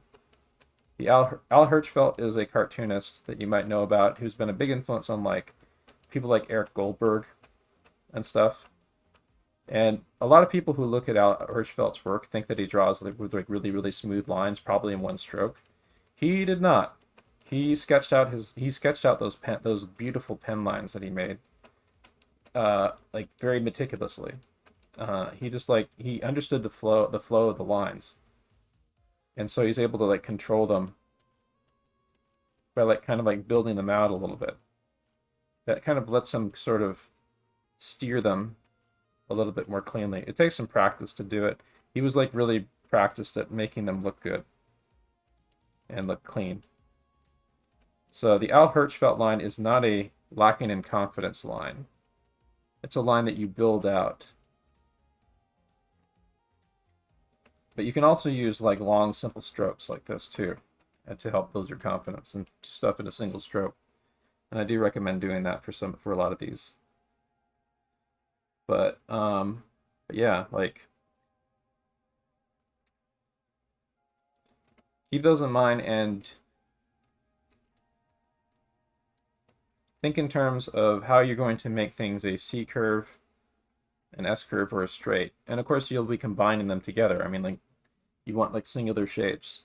Figure out if you need, can you describe this in one line? Can you describe this in just 2 lines? Think about the strategy of how you're going to do that and how you can invest like drama and emotion in those lines. Like, think of these characters that you're looking at them as if they're like Pixar storyboards or something. Pixar storyboard poses. Or like if you've ever looked at like Pixar storyboard art. Try to think about like the drama of what's happening a little bit, and a little bit of like think about like the weight and the action, and so on. So it's not an empty line that you're just making for the sake of making a line. I want people to exercise their ability to put meaning in what they're in the line that they're putting down. Like as simple as these lines are, like if these lines moved, you could put personality. There could be like personality in them, like this kind of A shape I've made right here. I could have this guy waggle around and stuff. I could have him like bend down if I wanted to. I could have him like look over that way and stuff. Like these things are not static things. These things describe an action and an attitude and the physics of what's going on that you're looking at.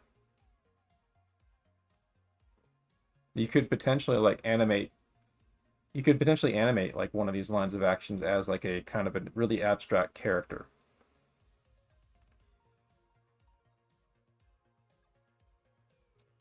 I'm not too satisfied with that one. Let's try maybe like. The other thing you can do is you can hold your, I'm doing this right now. I'm holding my pencil up in front of the model and kind of tracing with one eye open. Kind of a strategy of what I want to do with it.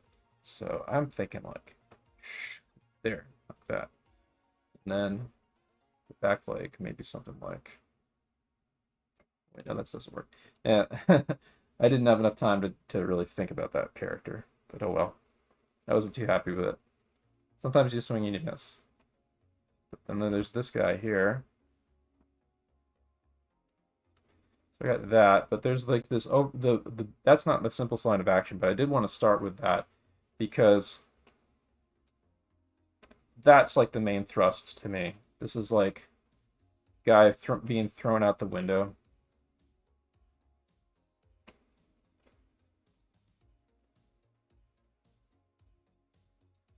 I think this looks like it's a clothing ad, I think.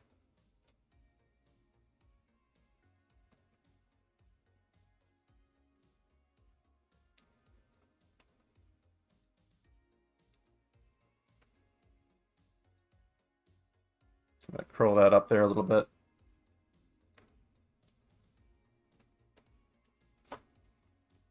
Oh, it's this pose again. What the fuck? No. We've done those guys. We've done that guy. I think we actually need a new image folder after we get done with this set.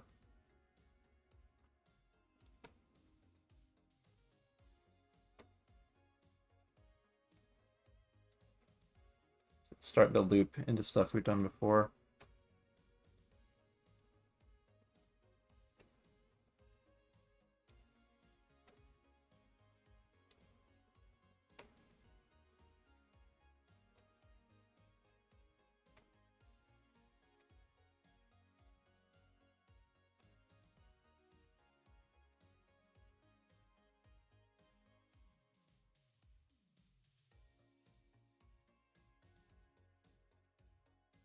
Also, when you're doing these, you're not copying the model. You're trying to get like the idea of it.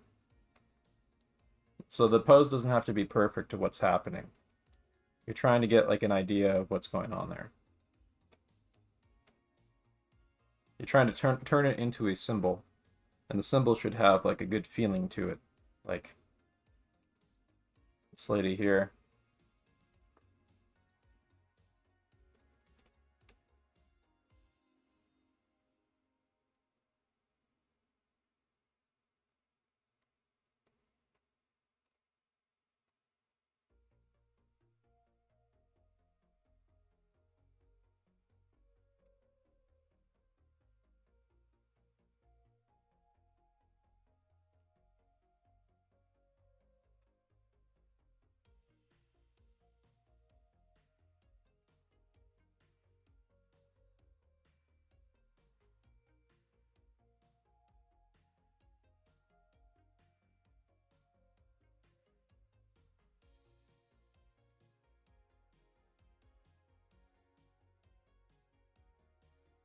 Yeah, I think 1 minute is a good time for these for now.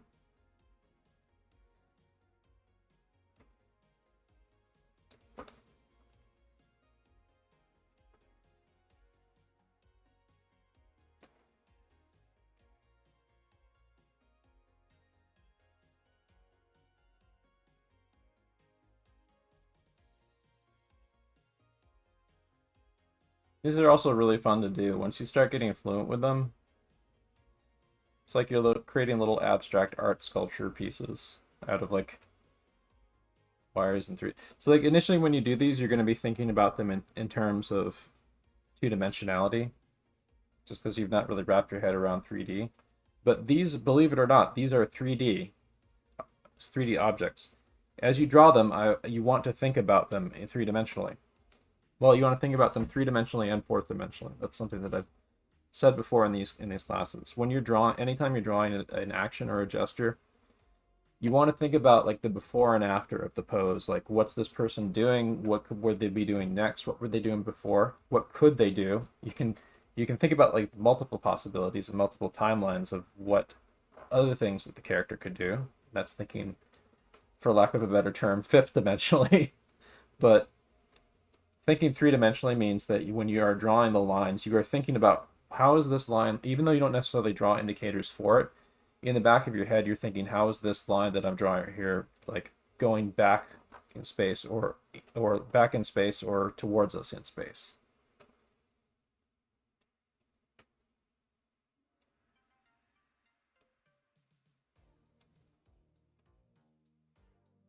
So this is a really fun as hell class format. I really like this. It feels really interactive, and I don't feel like I'm talking to a void as much. I'm looking at the other stuff that people are doing, and I'm interested in seeing what people are trying out doing this. Being able to see everyone drawing at once is really helpful for sure. Let's see, maybe we can... Do we have enough space for... Yeah, that's cool. Yeah, we'll keep it at the size ratio. It's good for the session for sure. So yeah, if you get used to doing this guy, then you can maybe, you graduate to something else. Like, so after you've gotten used to kind of doing that guy for a while, there's other stuff in the Alex Wu gesture drawing class where that they have you use that to build a shape, and then you like use another color to kind of like contain a figure in it or whatever. But another thing you can do when you graduate from using these is you can use a graduated form of like the stickman for describing figures. That is basically a stickman that has a hips and a shoulder tilt, and has jointed arms like here. Although you can make those into curves too. You can do like a curvy stickman stuff for like more cartoony, Cartoon Networky kind of bendy arm stuff.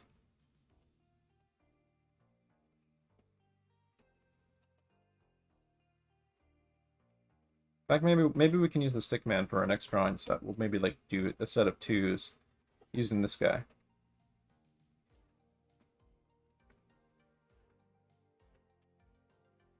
But the stickman is actually a model puppet that can be used for real figure drawing and for like real animation and stuff.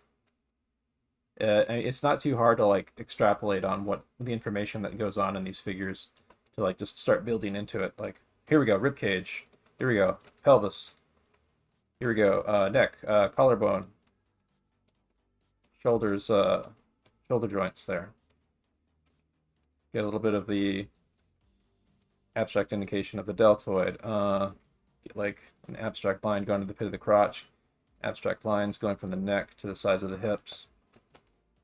Get like the iliac crest. Here's the pelvis there. And so on. Like you can start building, you can start like constructing this into a real figure. Or real character, or whatever.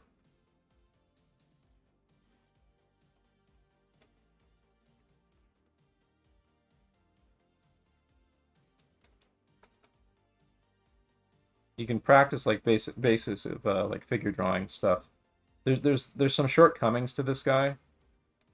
But like he's so simple that like that he like makes it a little bit easier to do complex actions quickly.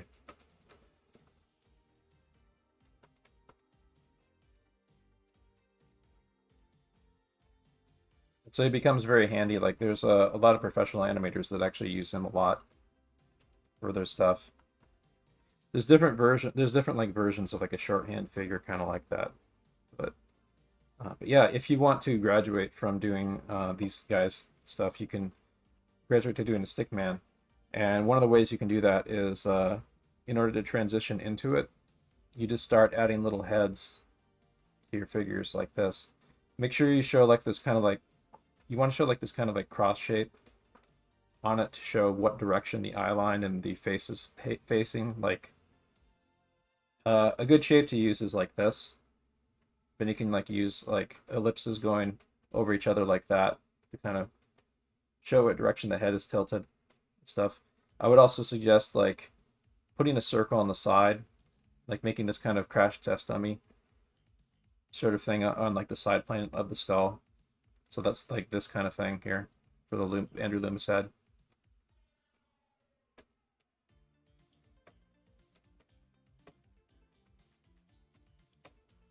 But you can use that side plane to kind of determine like for a little bit further what angle the head is tilted at. It's not totally necessary.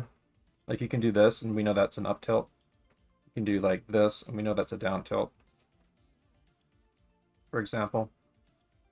Another thing that I'm fond of using is this kind of face wedge, like this. That describes a little bit more of like the front of the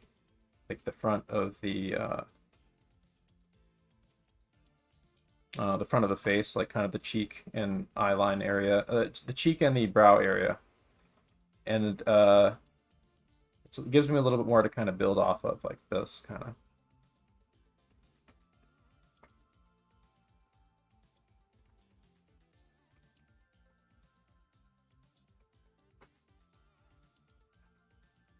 But for now, like for these, you can keep it very simple. Just keep it like an ovoid head like that, and then add like a little cross for the direction. Keep in mind that these crosses wrap over the form like that. Like it's not just a static cross like that. Those little crosses are like parts of ellipses that wrap through the form like that. You can even do this. I actually would recommend doing this for beginners, where you actually wrap an ellipse through the form three-dimensionally, because that'll give you a little bit of an exercise in visualizing stuff in 3D.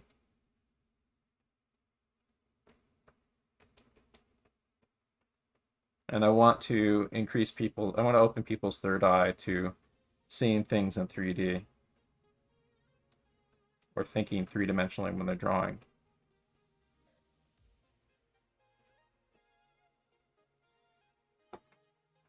So we've kind of gone off the reservation a little bit.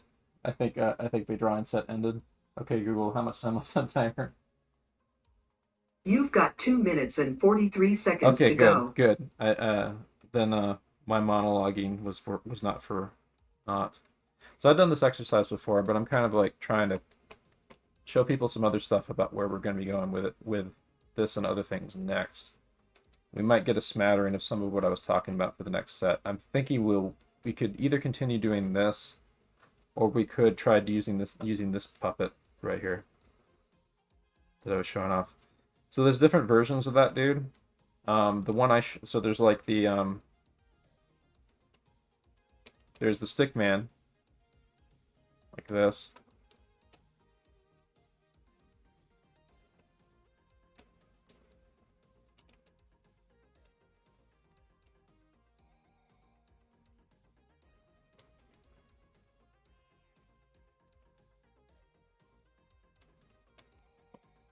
Then there's another version that's like there's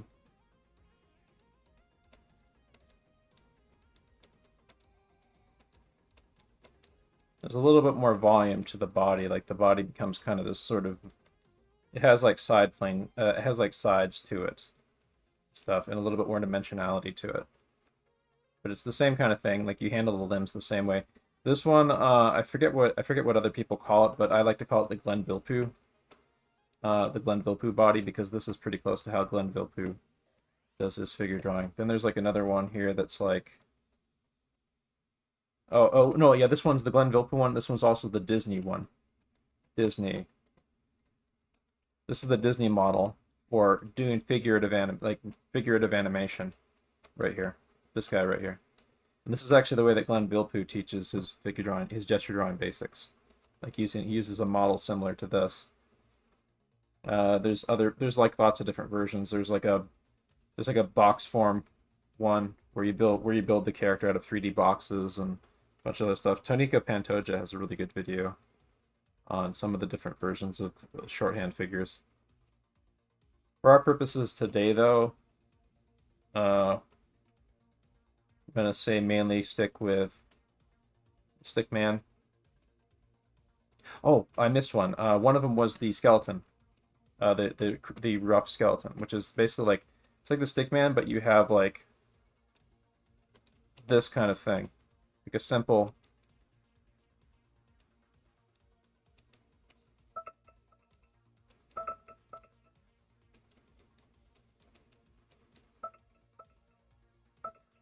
I'll talk a little bit more about this after we get back from the break. Okay, Google, stop. Okay, Google, set timer for 5 minutes. 5 minutes, and we're starting now. So I'll save that.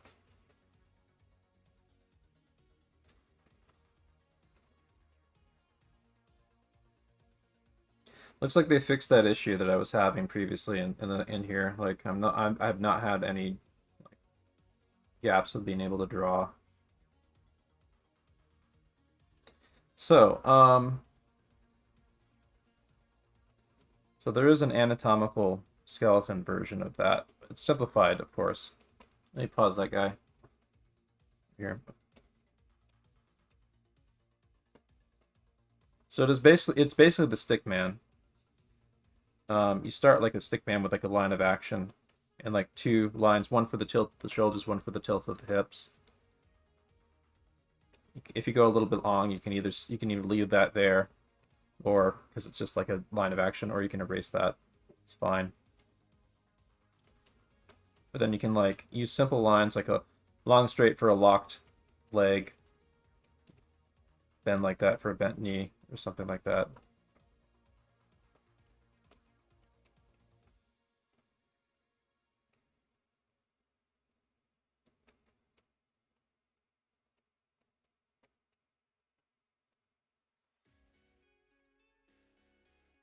But you keep it pretty simple. The way you turn this into the other forms is to turn it into the Disney style form. All you do is you just add like kind of side volumes to it and a center line. So that's not a center line right there. That's like the spine or whatever. This is the center line right here of the front of the torso.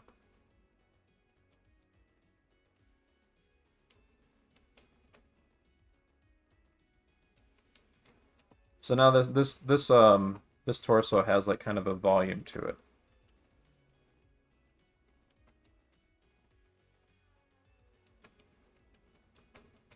It's just a simple shape. There's this thing in Proco called the bean, where you think of the torso as being like 2 separate ellipses that are kind of connected with the kind of a gooey, fleshy mass. You can think of it in those terms, but this is kind of like a pillow almost. This is like a pillow or a flour sack a little bit, or like a bendy box. You can also use that. You can use a bendy box like this, like. The bendy box has like a side plane to it.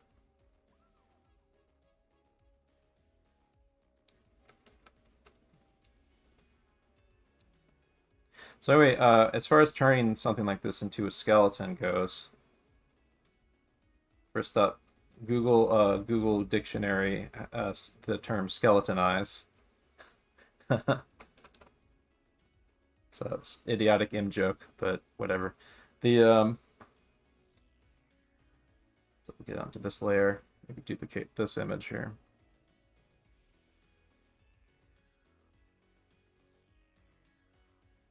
Have to erase some of that.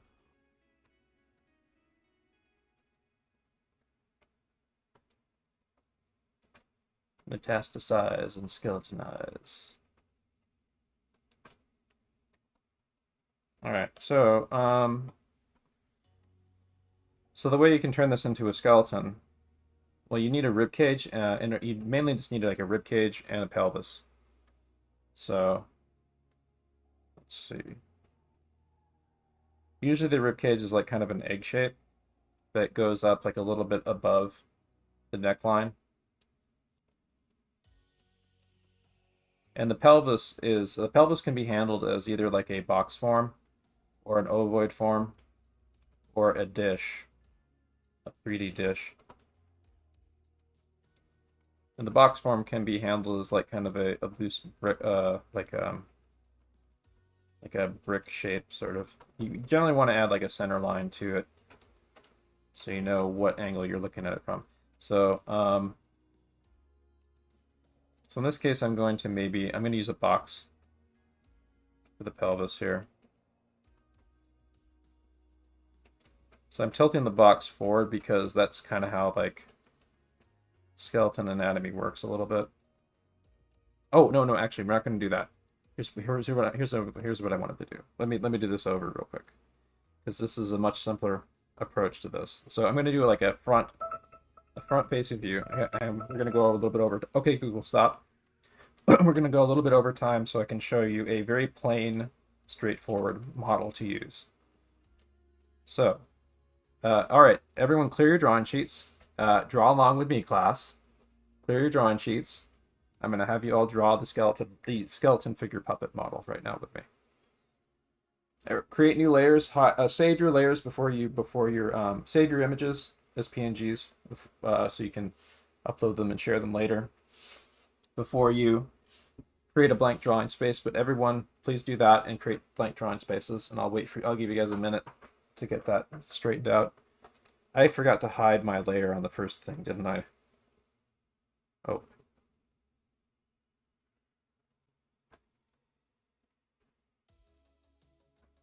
So I'm going to do that. Okay, there. Where's the other one?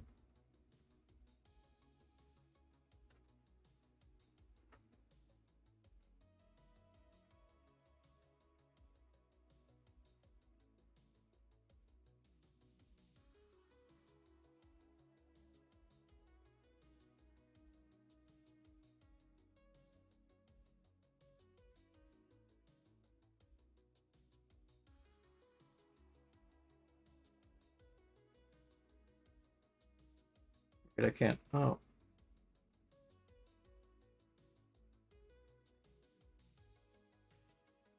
Leave layer. Okay. Get from there. On layer. There we go. Okay, now I can get rid of that. All right. So now you have a blank drawing space there. Clean that up so other people can use it, but should be pretty good. All right. So, all right. Everyone get ready. Everyone get ready. We're all going to draw along together. So, everyone here, follow me. First off, draw an ovoid shape. Whoops, I need to make a new drawing later. 1 second. So we're going to be drawing a front view of the skeleton, of like the or like the figure puppet that we're going to be turning into a skeleton, and a couple other things. So first off, draw an ovoid shape like this. Just a simple ovoid shape. This will be a simple symmetrical puppet we're going to be using. Now you can. I don't know if there's a line tool. Is there a line tool? I think you can do this though. Yeah, you can hold shift. Then you can kind of draw a line down perfectly straight. You can either physically draw it yourself, like you could do the Chad approach like me, and just draw it down, or you could hold shift and give yourself a little bit amount of space, something like this. It's fine if it goes a little bit over beyond the pelvis, but you need something that kind of goes like a good ways down, like that. So, next thing, we're going to do a straight line about, like, roughly about where probably right where the shoulders are, across there. Then, exactly the same width down below, and you can even ghost a line to measure it a bit. Somewhere around, I want to say here.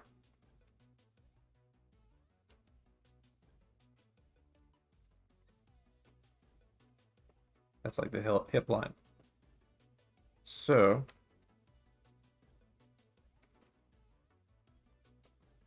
next step, legs. So we're not going to handle any, we're not going to do any crazy joints or anything like that. These are going to be single line legs. So these are going to go a little bit inwards like this on either side. Like so. Oh, and I missed a step. Sorry. So from the top of the head here to right here.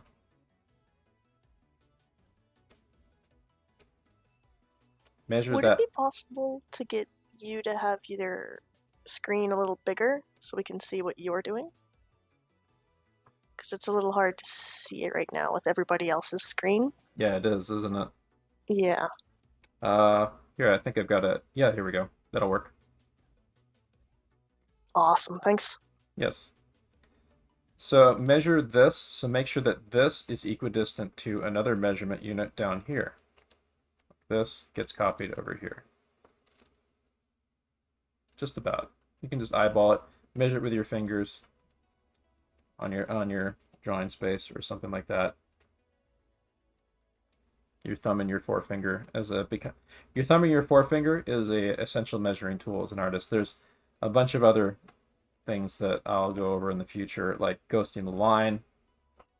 Actually, let me touch on that real quick. So there's ghosting the line, like you see how I'm moving my mouse right here. I'm doing that before I make a stroke. It's like kind of like visualize the stroke. There's sight sizing, like this. You close one eye and you kind of measure like a figure subject and stuff. Like you can use that to measure like the head, and then you use that as a unit of measurement of the rest of the figure. You can also draw in the air, do an air drawing over the top of the reference image you got in the air. Like, for example, I've got the reference image of that thing that's on the right here, and I'm drawing a line of action over his body in the air with one eye closed, to sort of strategize about how I'm going to handle that. Anyway, so those are 3 tricks. The other one is line ghosting.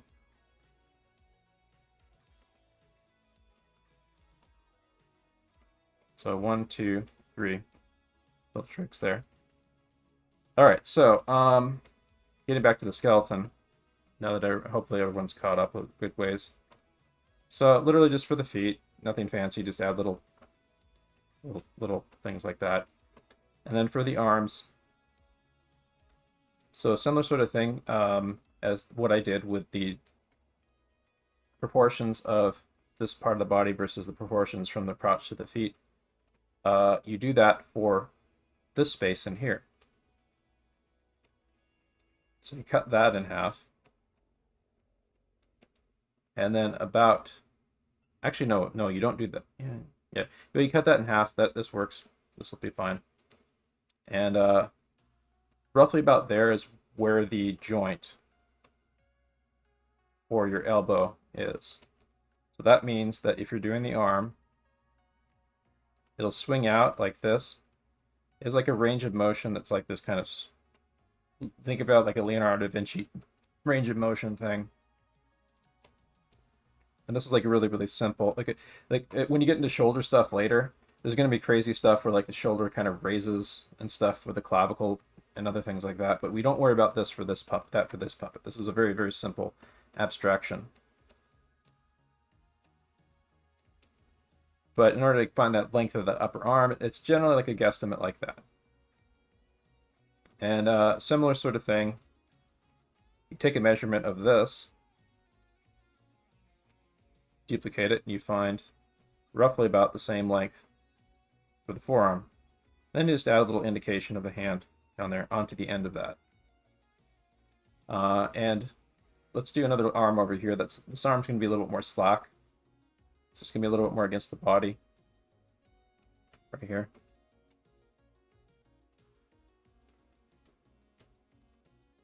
So that means the wrist is going to be about here-ish, right around the weight, right around like that little pit of the crotch area right here. And the hand continues down here, a little bit further down. The hand is roughly about like as big as like if you put your palm on the front of your face. So it's about like that much of the face, basically. Don't worry about adding, like, making anything elaborate. You can potentially like add like gesture drawing hands and stuff to it, and like little simple indications of like hand gestures and stuff potentially. But you can keep it as a little potato shape if you're just throwing it in quickly. So and you get that. That's pretty much your skeleton puppet right there. But if you want to level up that skeleton, and but from this guy, you can do a lot of stuff. I mean, you can when you get fluent with him, you can just start like you don't have to like measure out the meticulously measured out proportions and stuff. You can kind of play with it really and like get actions down. Like they don't have to be perfect. You can always, if you want to do like a more elaborate drawing with him, you can always like nail down the proportions later or something. But when you're trying to use him quickly, you want to get like really quick, fluent actions with him, stuff. But you can see like, look at that, like here, look, the way what I just described right now. We're looking at the top of this character's back. We can see that because of the tilt of the shoulders right here. You can almost visualize like the back, like I could put in like indications of the shoulder blades in there and stuff. You can see the back of the buttocks there. There's this thing called Contrapposto, by the way, in posing that you want to be aware of. Contrapposto is something that's really fun to play with the stickman, and that's why we add those tilt indicators. Pasta pose. The contrapposto is an Italian term which means counterpose. And you can read more about it here. But here's the first known instance of contrapposto, like the angle of the hips versus the angle of the shoulders right there in that sculpture. And there's one of the most a few of the most classical examples of contrapposto. Venus de Mayo in 100 BC. And a more recent one, of course, in the Renaissance, Michelangelo's David, one of the most famous examples of contrapposto right there. Beautiful, beautiful hip shoulder tilt. Lots of people have done draw-overs examples of what I'm talking about. But there it is right there. That's the basic form of that little stick man we just made. But you can see like the weight of the body is being carried up by that leg and the tilt of the shoulders versus the tilt of the hips. There's more slack on this leg right here, which is bent because this part of the hips is closer to the ground. That means that knee needs to bend in a little bit more. While this leg is straighter up because this part of the hips is higher up. You can see like if you do a search for contrapposto, you can find like lots of examples of this kind of thing. But you want to keep that in mind when you're doing these. Not all the time is some stuff in contrapposto. There are times when figures are straight on like this. There's almost always a little bit of contrapposto in human figures, even when you're standing perfectly straight. But there are going to be times when you're close enough that contrapposto wouldn't be very apparent. The other thing is that you can really like push contrapposto and have fun with it. Like get really exaggerated with it, like this gets really crazy here.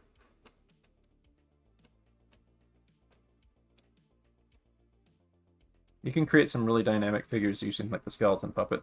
This guy can be animated for like fully feature character animation and stuff in the stickman puppet form, or like adding the mask to the body like that. Or let me go back to this again because I wanted to talk more about the skeleton. So I'll actually do it using this guy now. So first off, we already know how to do the Disney body, so we're not going to touch on that for this. But create a new layer, folks, and pick a different color. So now I'm going to show you how to turn this guy into something resembling more like an actual skeleton. So, first things first. That head that you created, that head is now a unit of measurement for you. We didn't use it initially, but I want you to kind of find out, I want you to kind of count roughly about how many heads, like, should be about like, something like this. So 1, 2, 3, 4, 5, 6, 7, 8. Should be like 7.5 heads, roughly, or 8 heads. 7.5 heads is fine, 8.5 heads is fine. 6 heads means that the head's going to be a little bit big. But generally, 7.5 heads, 8 heads, or 9 heads is fine. This is 7.5 heads, roughly. And that's like the general proportion going down the whole figure. So kind of see if you see what you got for that. Maybe adjust the head size slightly to get it more like that. But in any case, once you kind of have this, once you have this kind of working, you can find like roughly about, like, first off, like right here, these elbow joints right there, that is where the bottom of the rib cage is. So I'm going to maybe use a black line real quick so I can describe the bone forms a little bit clearer. But you can use a box for the chest. In fact, we'll do that for this initially.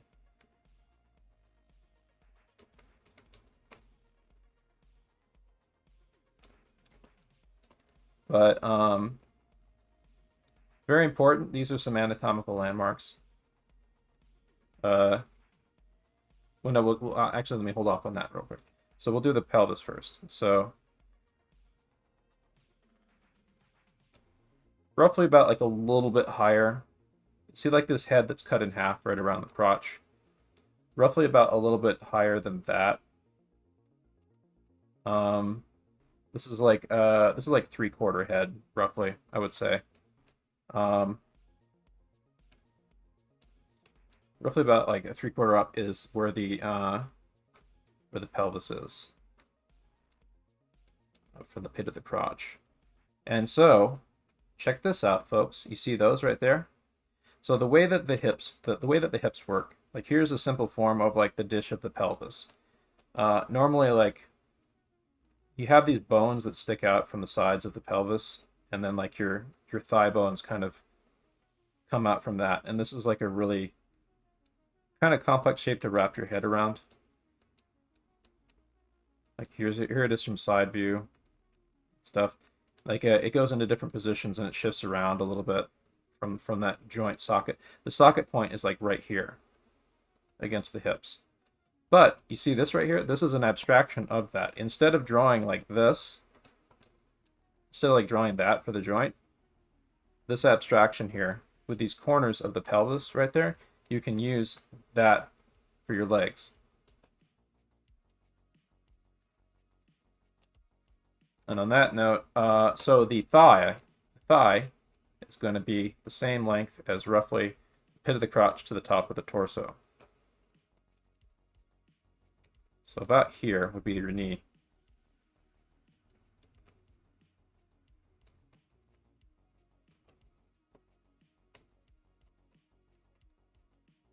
The chest is roughly about 1.5 heads. You get the knee joints there. This goes down, the ankle's about here-ish or something. You just use a simple indication for the feet. It's fine. But yeah, like this little thing here, with that little side box thing, is using those corners of that box is a way to kind of simplify how you think of the that joint.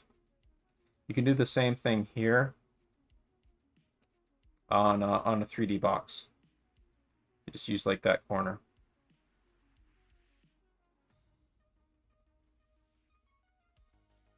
So next thing, we're going to break this down some more. We're going to go over a few anatomical landmarks real quick. Oh, actually, yeah, I'll go over a few anatomical landmarks. So like there's this simple shape right here, this triangle shape right here where you use the, this is about a half a head up here from or so, but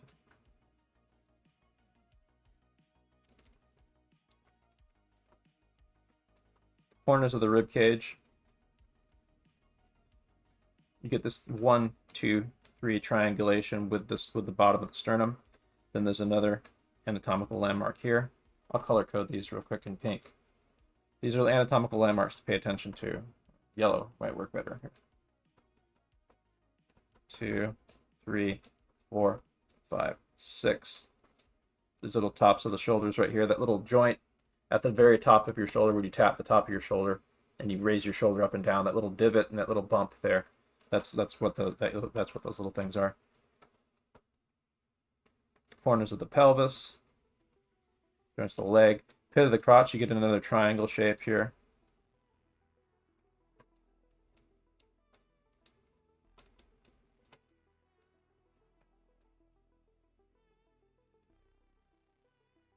And then there's other anatomical landmarks like the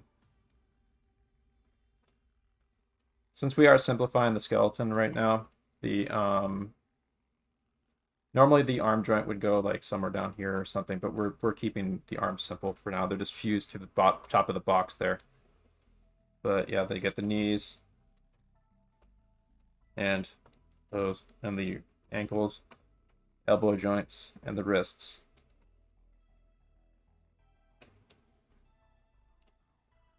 So those are anatomical landmarks that you can dot on your character, on like as you're doing these skeletons and stuff, or like these stickman figures. You can dot these out as kind of like a connect the dots thing for yourself to think in 3D space about how these guys work.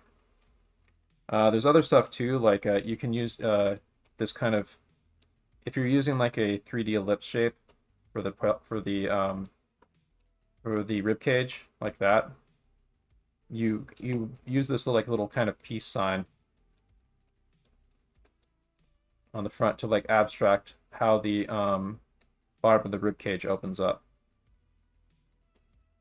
You can keep it simple and abstract when you're just like doing quick sketch stuff. Anyway, so that's kind of an information overload. What I'm going to have people do for this next set is give whichever tier of the figure puppet a try that you want to try. Like if you want to stick to like this, for example, you do that. Let me create a new layer actually. Draw an instance. There we go. So I have 3 tiers of how you can do stuff. You can do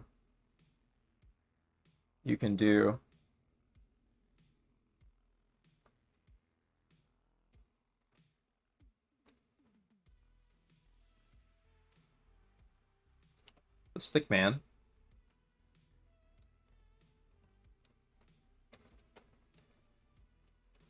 You can do the Disney stick man, which is this volumetric body like that. It uses the form of the stick man, but you add a center line right here, and you add these sides to the body, and you think of it as like a bendable loaf that has mass to it. Like when it like bends over to the side like that, it creases inwards like that. Just want to keep that in mind when you're doing those guys. I may do like a mix of all of these, but and then the third one you can do is you can do a skeleton, which is you use the forms of the stick man. Then you add like a rib cage, like you can use a circle or a box. You can do like a dish for the pelvis, or you can use a box, like I was showing. And then you just do everything as normal for like the other stuff. Like you use those corners of the pelvis, or of a box form of a pelvis, for example, as your anchor joint points.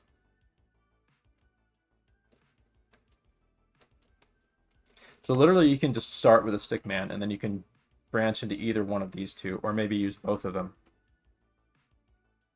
So you start with that guy, and you start with a line of action. Like your line of action is usually not your spine. This is actually the spine right here. This is actually like an abstraction of like the spine. But generally you'll be starting these like something along these lines. Like for example, like that's the whole curve for the whole body, what the whole body's doing. You'll start them something like this. You'll kind of find like the hip tilts and stuff. You'll say, oh, this is kind of not quite the spine, so I might change it a little bit, you know? Like maybe the spine should be about here or something. But these are quick, and you can do them abstractly and stuff. So one of the limitations you'll run into with doing the skeleton is it's kind of hard to describe torso twist. what you do in the stick man, it's kind of hard to describe torso twist with him. See, like, we can tell what direction the hips are tilted, what direction the shoulders are tilted, but it's a little hard to tell how that thing's twisting unless we add a center line from into the neck down to the crotch right there, and unless we draw like we add some volume to the sides of the body like that. So if you want to add torso an indication of torso twist, you use that right there, or you can use the skeleton, because the skeleton's got a center line right here down the front of the body. The same way, instead of using the sides of the body, you correlate the anatomical landmarks like that, basically. Anyway, so we're going to start another drawing set. I hope that was helpful for folks. So let's maybe make these. Let's try it with ones. Actually, twos. Twos might be better, but twos I think will give people enough time, because ones are good for abstract and stuff. Twos will give people more time to maybe like start with the stickman and try one of the two or both of the things that I've been showing people. So we'll do that. We'll do twos. How much time we got? We got enough time for maybe about 2 more sets, I want to say, of drawing. So we'll do 2 more 20-minute sets. Okay, Google, set timer for 20 minutes. 20 minutes, and we're starting now. Okay, Google, add 1 minute to timer. I'm going to change it to a different folder. Let's see what we Done. got. 1 minute added to your timer. Let's see, athletes and catch, martial arts catchers. Let's try that. There we go. Stickman also suffers from foreshortening problems. So maybe start us with something that's a little bit more obvious on what to do with the pose. So here we go. Clear your drawing spaces, folks. Make sure you save your work before you make a clear drawing space. Okay, Google, add 1 minute to timer. Done. 1 minute added to your timer. I'm going to make people a little bit more of a star of what we're doing right now. There we go. So I'll be drawing in the corner down here while the other folks working on stuff are more visible on the screen.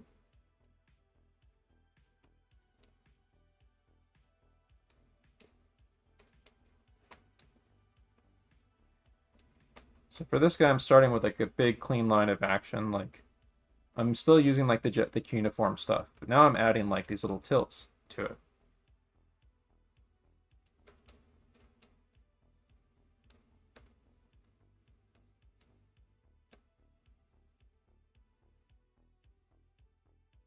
So this guy does have a torso twist to him, so I'm definitely going to be strategizing about how to add the Disney body to him.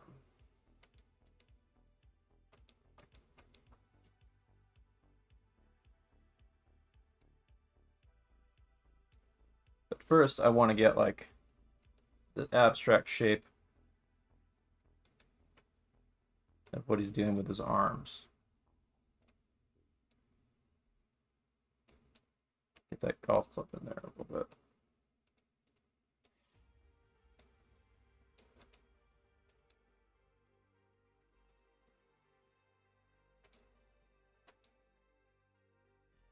So now,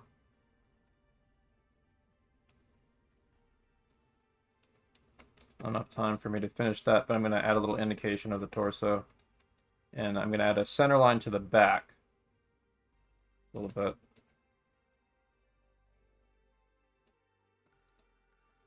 So I got to move to the next drawing here. I got to draw these smaller.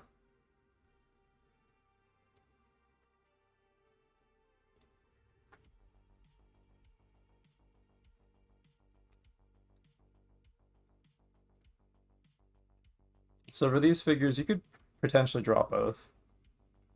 I think I'm going to try to go for that. Start with a head here.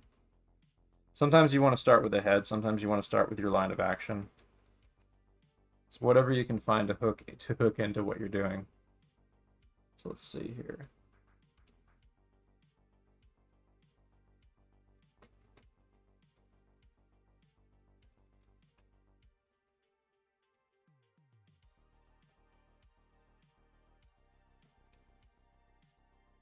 Remember, use like the same rules of that cuneiform that we were doing earlier.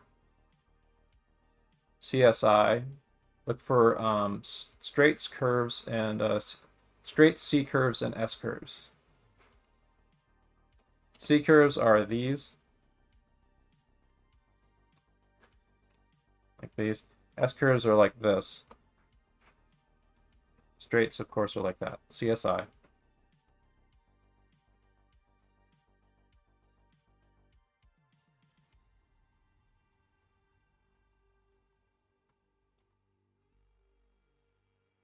So I didn't have enough time to do the other figure in here because I wanted to talk about that a little bit. So I'll keep it to that dude.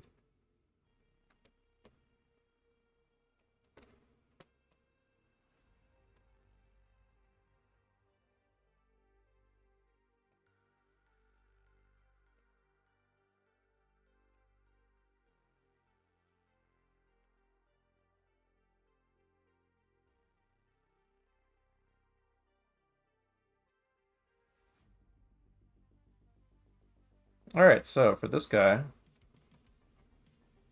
I'm feeling pretty comfortable about starting with the head with him. Whoops. Why is that not working? Oh.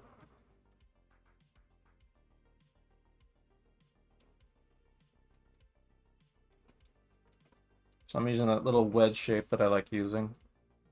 And now, get like a little space for the tilt of the shoulders. This is he's kind of like contrapposed a little bit, I think. Just slightly.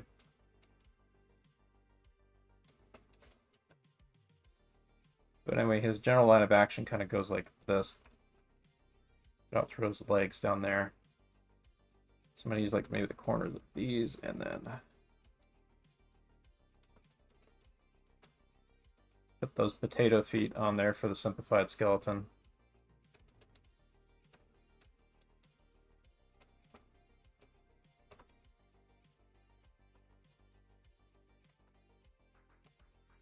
Oops.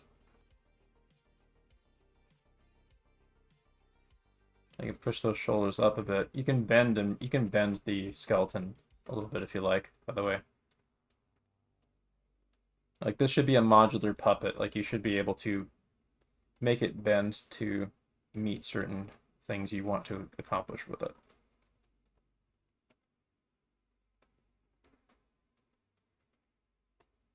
In this case, I kind of bent.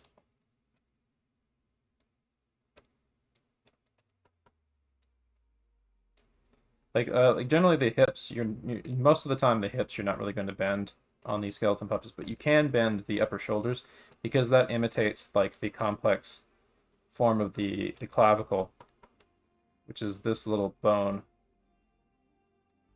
up here, which connects up to the top of your shoulders, that moves and changes, has like a really wild range of movement.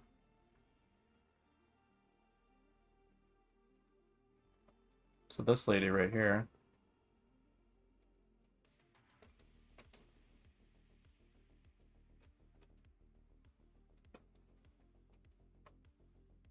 pay attention to how the Contrapposto works in 3D too, a little bit. Like sometimes like the figure isn't terribly counterposed. Sometimes like the angles of their body are being affected by perspective in some ways. Like it's definitely happening here. Because that lady's foot is closer towards us, and we can see what the perspective is from the line that she's running over in the back in the floor below her. I'm gonna maybe throw like a little indication of something like that down here. She's like, her upper body is like going away from us in 3D space while her foot is coming towards us. And that hand, do a little potato hand here. The hand is coming towards us while this hand is going away from us. So it's smaller.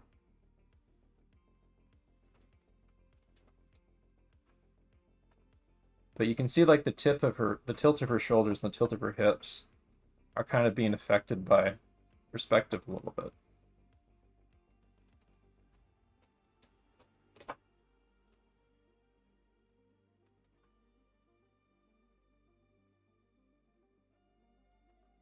So what you should ideally be going for is like, these are not going to be the most anatomically detailed things and stuff, and the proportions aren't necessarily going to be on model and stuff, but you want to get, if you understand generally how the puppet works, you can like use him quickly.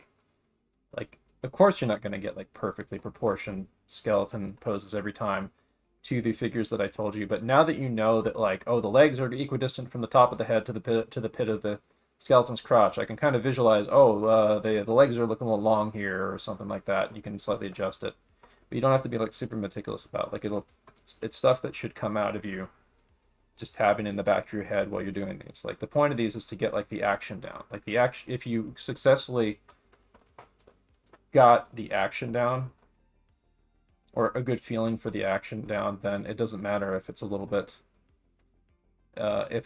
off. Or a lot off, for that matter. But you should, like, every now and then do, like, a gut check. And, like, do a simple, straightforward pose that kind of drills the ability to create these.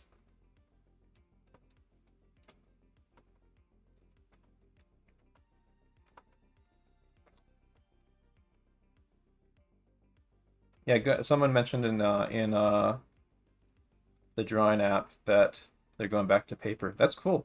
That's fine. I would actually encourage, especially newcomers, to draw traditionally a lot more than digitally, because you will actually kind of handicap yourself if you draw digitally too much too early when you're trying to learn, because you don't get as much you don't build up the dexterity as easily digitally as you don't have the range of dexterity that you have digitally versus traditional. It's okay to do both, I think. But I would say that like newcomers especially should lean really, really hard into doing traditional. But as you can see, like I practiced like these puppets before.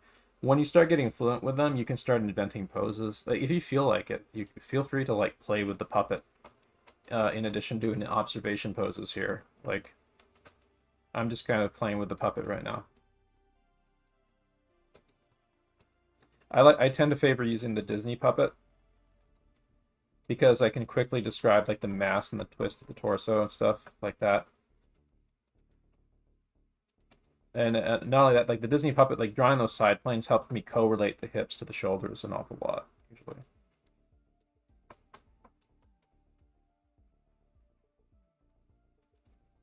But like try to play with like making cool expressions, attitudes, postures, things that say something. Like when I draw these, I'm like picturing myself making these same poses and stuff. So like this little guy on the page is basically me making these acting poses. Like this is how I would make these poses. Sometimes it's helpful to actually get up and make the poses yourself too. But I have like enough of a visual library and I can put myself in the shoes of the puppet from doing these that like I kind of feel about like how I would like kind of this kind of snooty sort of attitude here. Maybe turn up the head even more.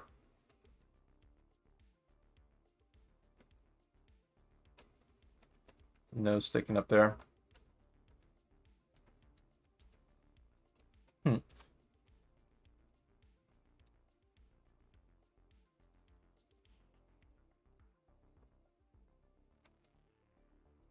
And that's my homework for you guys this week. I want you to, you know,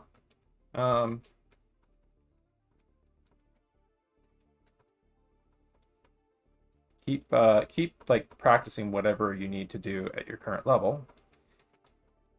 Yeah, actually, I'm gonna write down the stuff that we went over later so we can get like a quick review. Let me actually make an instance of that where I can write that.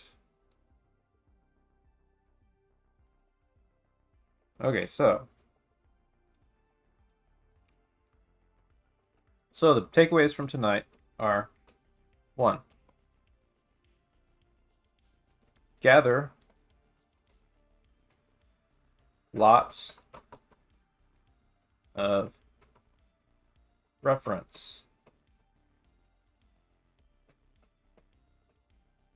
photos, anatomy, poses, etc. Anatomy, drawings, models,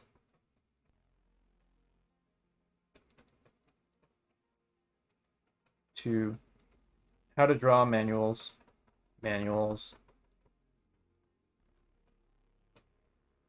well drawn, cool art you like.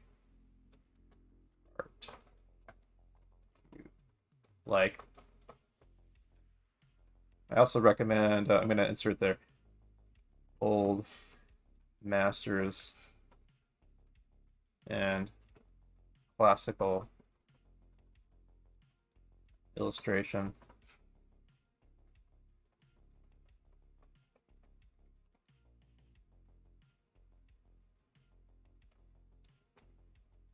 Russian Figure Academy. Russian Figure Academy. So Russian Figure Academy, let me show you them real quick. They are one of the people you're definitely going to want to pull reference from. But Google, you can plumb through. There's a lot of stuff to Google image search for them. Fortunately, I can show these because they don't really do nudes. They actually do a lot of clothed models, and most you get like a buttocks. But this is them. I would strongly recommend doing copy study poses of them and draw over studies of their stuff. Like it's really, really cool stuff.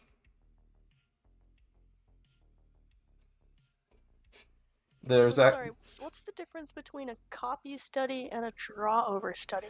Copy study means you have the reference alongside you and you try to copy it and reconstruct it yourself. And a draw over study is where you literally use tracing paper or lower the opacity of something, and you do a draw over of it. It depends what you're trying to study. Like sometimes you might be like doing a draw, like for example in the Alex Wu gesture drawing line of action thing, some of his homeworks, for example, he has people take photographs and draw over. Let me see if I can find an example here. Well, these aren't photographs. Oh, here's some photographs. But he has people take photographs or examples of art and try to draw over the line of action through them and stuff. Like these are some examples on screen here. Let me maybe beef up my space here. Yeah, that's an example right here. Other examples is Proco,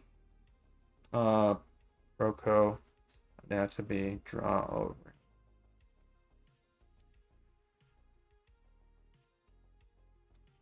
So here's another example right here of how to approach draw over studies. Here's one that's here's a draw over study that did kind of proportional measurement draw over. Here's a draw over study that tried to find these kind of abstract, very stylish rhythms to the image, containing it into shapes and kind of these gesture drawing with some shape, with a little bit of shape construction in it. This one is a lighting study draw over, I think. This one is an anatomy draw over right here. You can also do shape draw overs, you can break down how the body works into geometric shapes, for example.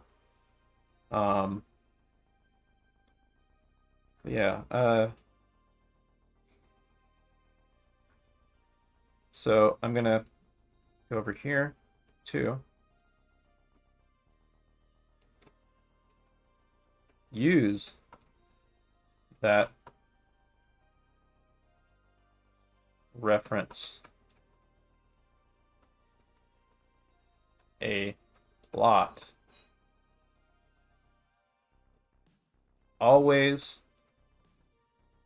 have lots and lots of good art easily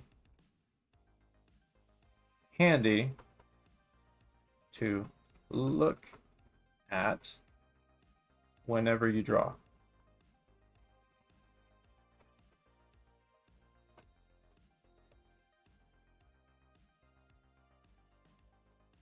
Three, do a mix of draw over and copy studies of reference.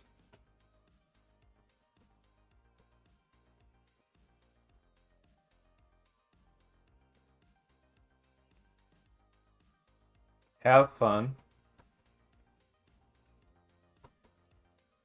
sketching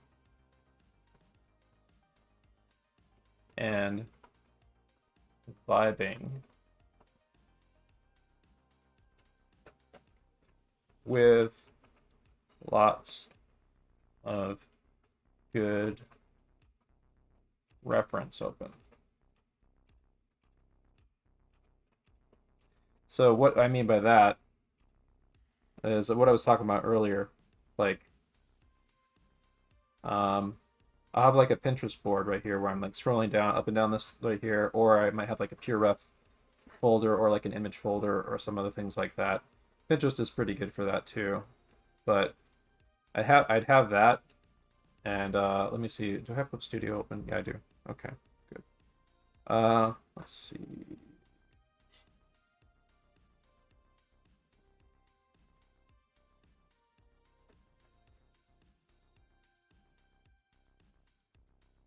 Oh yeah, well, this right here I did yesterday. Like, there's bits and pieces here. No, I did this morning actually. So there's bits and pieces here that are like stuff that I'm kind of like vibing with that's going on here while I'm drawing these. Like you can see like a little bit of me trying to insert some torso anatomy in there, and little bits and pieces there. There's a better example here if because I was getting warm. This is like my warm-up sheets. So let me see if I can find a better one here.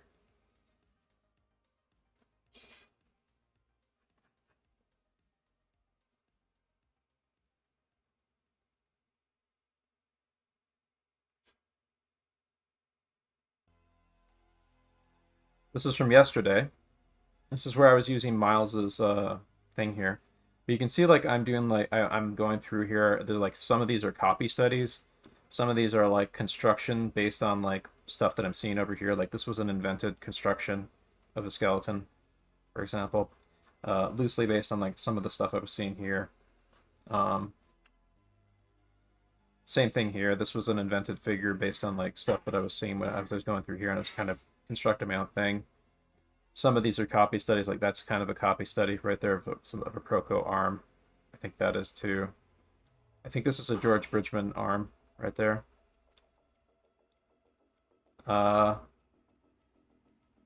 This is a copy. Yeah, this is another thing. This is me also using Miles's reference. And some other things in there. This is more of it. But yeah, that's what I mean by drawing and vibing. Okay, Google, stop. How much time we got? Yeah, I'll give us one more set. One more set of 20 minutes. But first I'm going to give us a 5-minute break. Okay, Google, set timer for 5 minutes. 5 minutes, and that's starting now.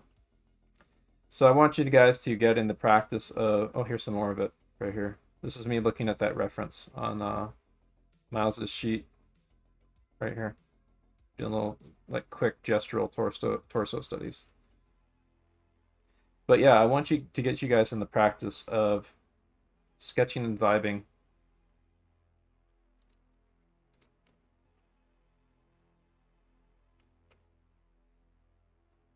Like if you just want to have some fun and absorb some good information, you can do that. Do that for your warm-ups, or like do that for like drawing sets if you want to like kind of learn something, you know? Enjoy it. Like you should just enjoy it. Like you should jump through this stuff and like try a little bit of it here, try a little bit of there.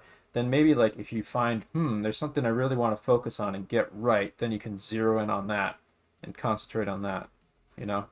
Like, I really want to like focus on hips hip construction or something, you know. You find a bunch of reference for that, and then you start getting that.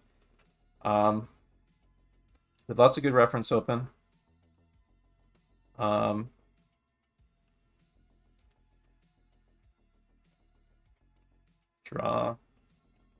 Draw, study,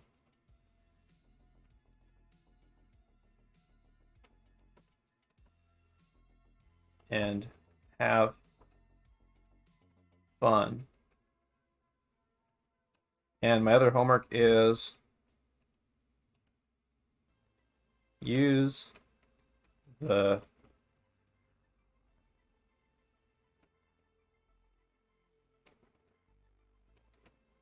uniform line of action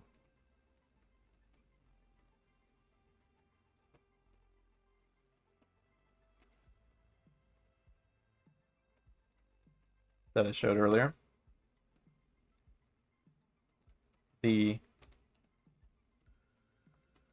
stick man puppet and his Disney variant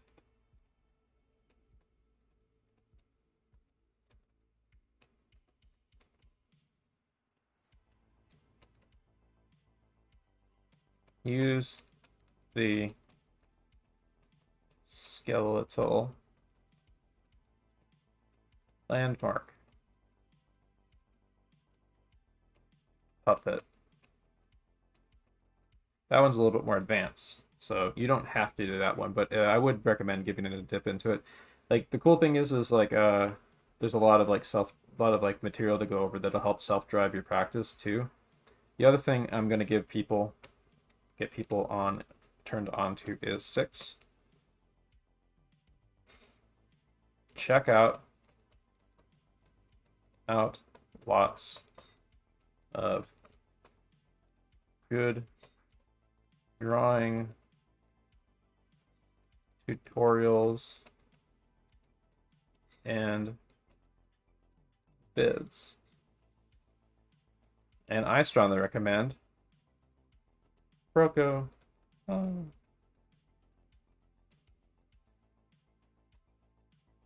Proko is the main one. Proko is Proko's videos, of course, are like on YouTube are free, and you can get a tremendous amount from his stuff. There's a bunch of playlists with like different like the gesture drawing, how to draw a gesture, and like there's like anatomy stuff and drawing hands. There's anatomy of the human body, drawing basics, and there's longer drawing critique videos and other things. Definitely watch Proko stuff. Like, I mean, like, there's stuff on like constructing the feet, for example. There's stuff on here on like legs, calves. Let me scroll down further. Head construction, and so on. There's lots and lots to go through for Proko alone. So I would honestly, like, I'm maybe not going to overwhelm people with too much like stuff to point people towards, because there's plenty to go through here. And they've been doing a lot of other kind of interesting things lately. I need to watch this. This is a Jungle Book scene is genius shot by shot. Oh, I gotta watch this. I'm gonna watch that later. Let's watch this after the stream, because I'm interested about that. Dang, there's a lot of. I haven't watched some of the more recent videos here. I definitely should watch them. But oh, Jeff Watts right here. He's good. Okay, Google, stop. So so some of the other channels I recommend is the Watts Atelier YouTube channel right here. You can go back even a couple years and watch their live streams, and they're really, really good. They do like really good figure drawing demos and stuff. I would especially watch like their quick sketch demos. Like this one's really good right here. The Friday Night Workshop from 2014. Yeah, there's a lot of them in here that are really inspiring and interesting. And they're really good at pep talking when they're drawing too. So definitely watch these. If you want a morale boost and to watch how somebody draws, watch these for sure. They also have a subscription course thing that you can sign up to too. But yeah, they're really good. Modern Day James. Modern Day James, he's going more into animation now, which is really great. But if you go back here, there's like lots and lots of stuff that he has. He has paid his videos, like the paid versions of them are the same video, but he just like goes a little bit more into detail with the demo. So you get the same information with these with like his YouTube videos as you do with like the paid versions of his videos. So he's really awesome. Tons of stuff to go over here. That'll help people a lot. But yeah, those are some good leads. There's a lot more, but I'm gonna kind of keep it to those, like Watts. There's way more than these. But let's see, Watts and Modern Day James. Let's just keep it to those three right now. I know there's like tons more I could mention. But I'm mentioning this because I want people to use like guys like these as like your throughout the week's study buddies. Like this is your like watching these guys' videos is your kind of way to study on your own. Or to get get the feeling of being around an instructor and watching them draw, and like picking a topic to work on or stick with. So the other thing I'm going to say is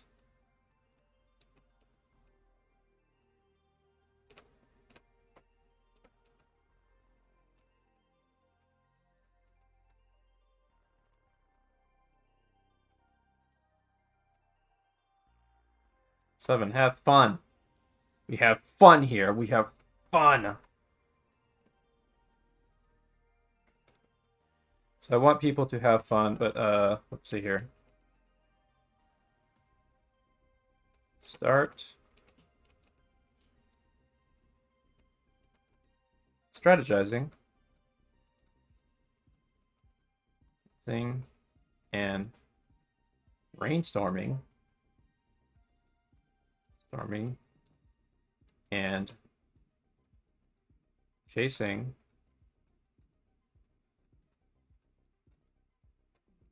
Personal project ideas.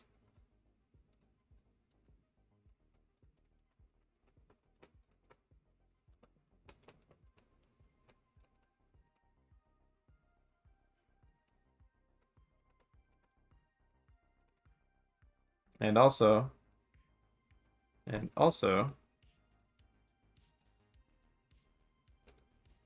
worry, we're going to do one more drawing set after this. Feel free to keep drawing with what's on screen, by the way. But I'm going to set us up for like one more 20-minute set after I get done throwing this bullshit down.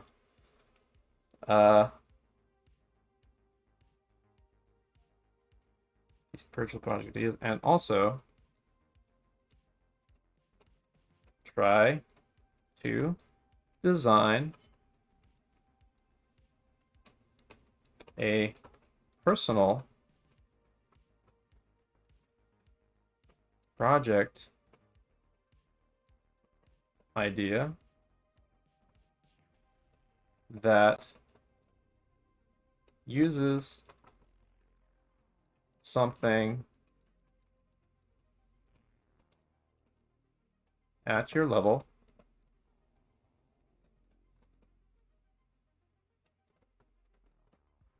that you are trying to get better at.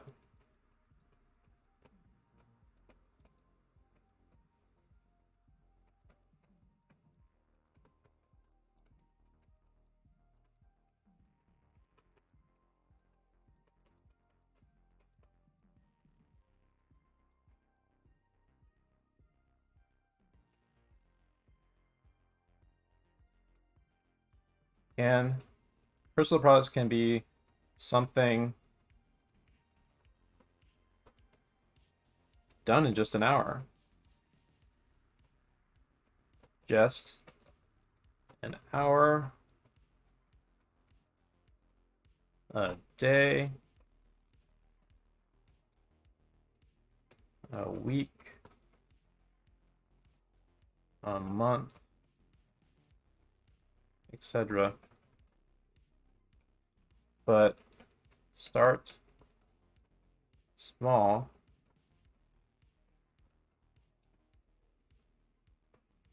So what I mean by that is a lot of times people like want to do like the big ambitious thing first, and they want it paralyzing themselves with their personal project ideas. So what I'm saying is like instead of like it's cool to like you can juggle like having like a long-term project, but you should also have little short-term projects. Like for example, today I'm going to do a 4-panel comic, and I've got to finish it in a day.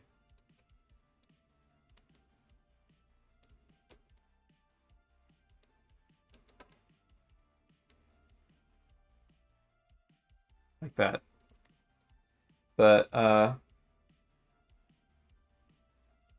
or you have like a much longer term project, but you can break that down into chunks. Like today I'm going to do one character design, and it has to be thought out and finished and colored by today or something.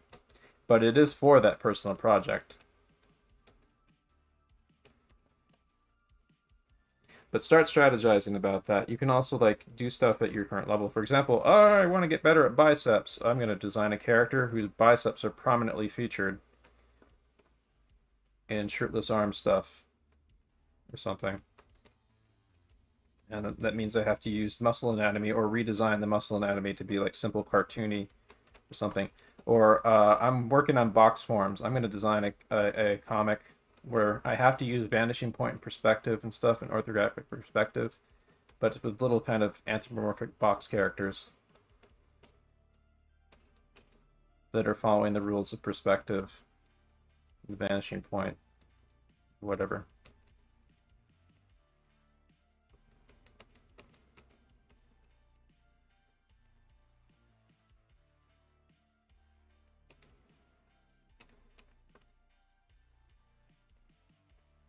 Or I want to do something that like helps like me like make basic cartoon forms. Then you do something with like kind of more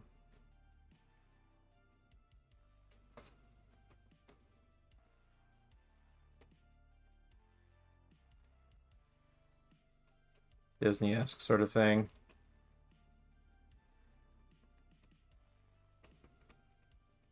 Please don't sue me, Disney. I do want to mention, actually, I do want to mention one thing.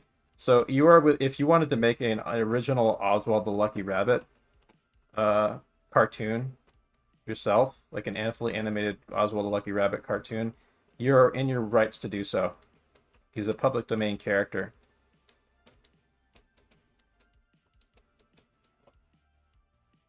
Oswald the Lucky Rabbit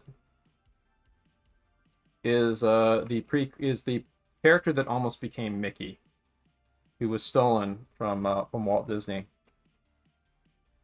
So if you wanted to like redesign Oswald and make him your own, or if you wanted to use the original Oswald design stuff and do your own cartoon, like full cartoon with him, he's a public domain character you can do that with. You can also do that with like characters like Little Nemo and Slumberland. So potentially you could make an Oswald the Lucky Rabbit cartoon yourself, and you could use that as a way to kind of like understand rubber hose animation. But anyway, those are ideas. Like another personal project idea. Oh, I'm going to challenge myself to do animated anatomy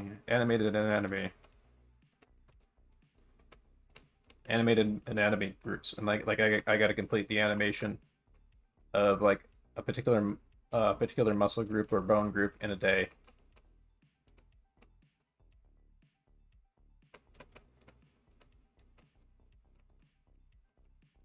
Those are some examples. So this is a lot to take in, I know, but the cool thing is that you can just, if anything else, just gather lots and lots of reference and sketch and vibe and just have fun with it. Like you can kind of work your way through this stuff. Like this is not really homework. This is a kind of a suggestion of how to juice yourself this week. Like I want people like to, when they leave here, I want you to be autonomous about how you practice and study. And I'm giving you stuff to help with that. So let's see here. Tell you what, folks, we're going to do one more drawing set, everyone, please stick around. There's about 33 people viewing in Twitch right now. We're going to raid somebody else. We'll figure out who we're going to raid after we get done with the 20-minute set. But we're going to do one more 20-minute set here. Real quick, I'm going to save this as a PNG. I'm going to share that with the Discord. my maddening handwriting. Sorry about that, folks.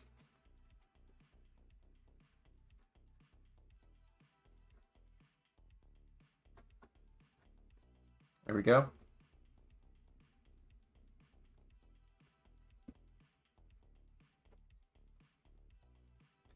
But yeah, hopefully this helps spark you with like some stuff to keep keep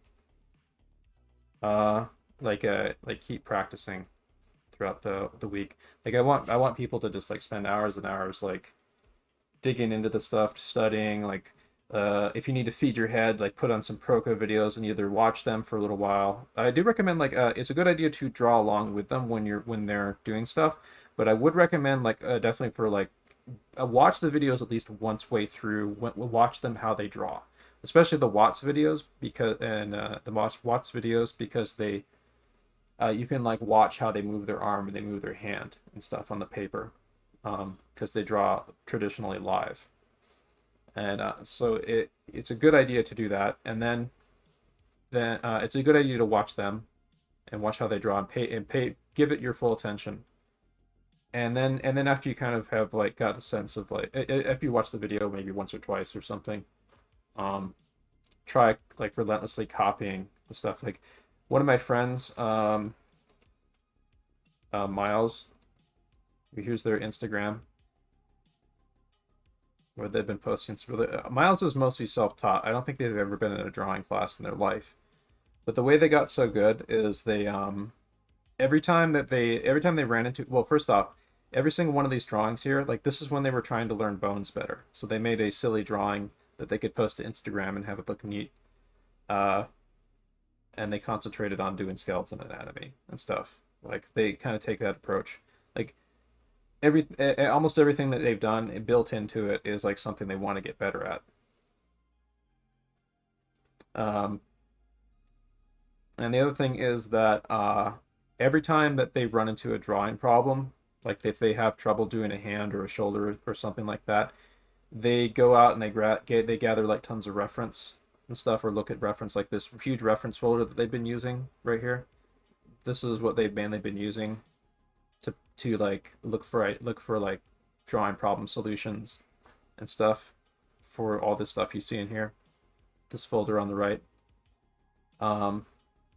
That, and they also relentlessly go to like Proco in particular, and they relentlessly copy like watch and rewatch the Proco videos until they're blue in the face, and that's helped them immensely. So I'm pulling an inspiration and influence from Miles's approach for the folks here, and trying to encourage people, trying to open people's third eye to that, because I've been struggling to get out of a personal rut myself lately, and this is what I've been strategizing from talking to other artists about how to get around this stuff.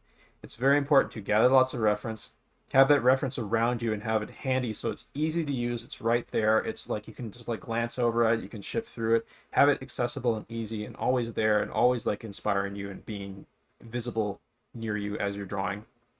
Print it out if you need it. Open drawing books. Have get extra monitors or something if you can to display stuff on. You know, just have lots of stuff. And the other stuff is do a mix of draw over studies and copy study reference. Bounce into like watching the Proco videos and other things like that that'll help you. And also redirect what you're going to be doing into some kind of personal project. And maybe you might do a little comic using like the cuneiform line of action or the stickman puppet or something, or box cubes or cartoon, or like if you want to do like more volumetric cartoon characters or something, you can do that. Maybe you'll do animated anatomy stuff. Maybe you'll do a little 4-panel comic. Maybe you'll do a character design.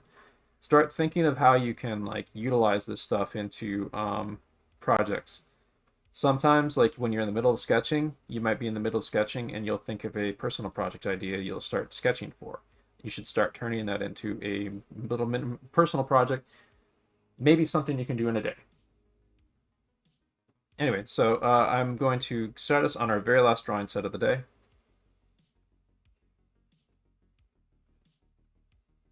Someone asked, is that loss? That is in fact loss. That was a loss joke. So I'm going to go over on my super duper hidden layer. And I'm going to set the timer for 20 minutes. Okay, Google, set timer for 20 minutes. 20 minutes, and we're starting now.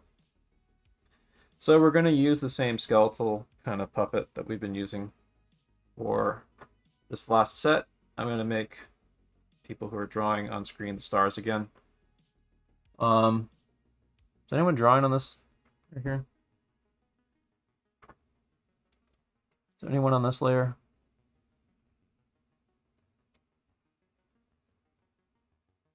Yeah, there's no one on this layer. I'll shift it over to someone who is drawing. This person is drawing, I think. Well, I'll put it on a more active layer with 2 people. That's good. And then I'll grab this one.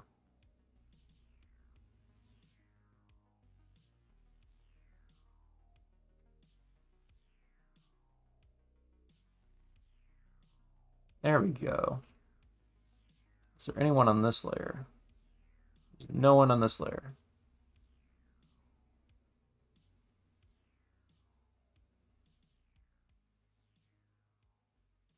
But I'll shift it over to that.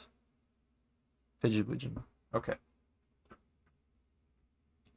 So let's get going.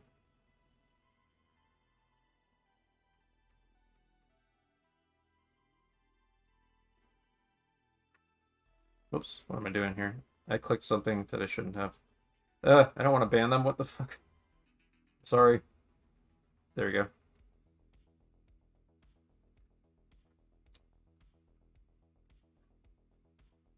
Starting to think I might need another 1440p display for all of this. But yeah. Now this display has been really handy, and I've been able to afford it thanks to you guys. So what I'm going to do is I'm going to do exactly a little bit of what I was talking about, of like the studied and vibing. Some of the drawings I'm going to use the on-screen reference, and some of them I'm going to like be using this stuff over here. I'm kind of doing a quick arm study, quick.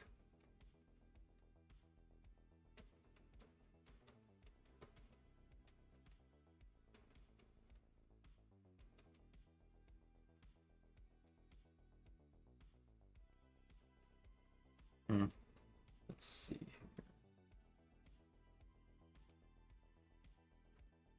Basic shapes of the arms. Whoa, what the hell just happened?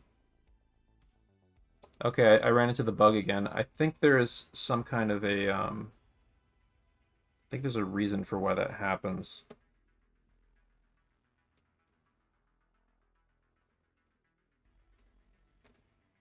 I think it's something to do with having windows behind this.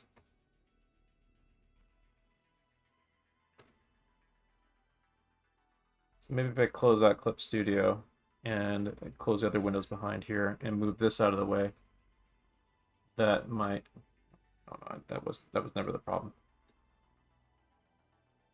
I think it's a Chrome thing. Like if I have windows in the background there, it kind of messes up, and then I need to kind of reload and start the thing.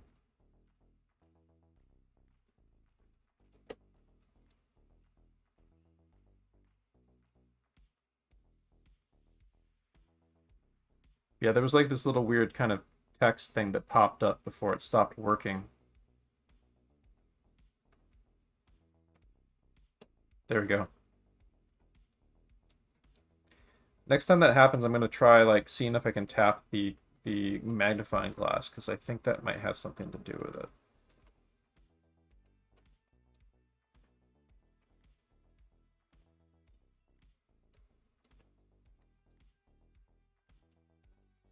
So let's see, I'm going to scroll up and down this. look for ideas for stuff to do.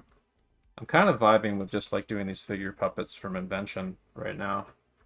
So I'm gonna maybe scroll down to something that gives me a few more full figures to play with.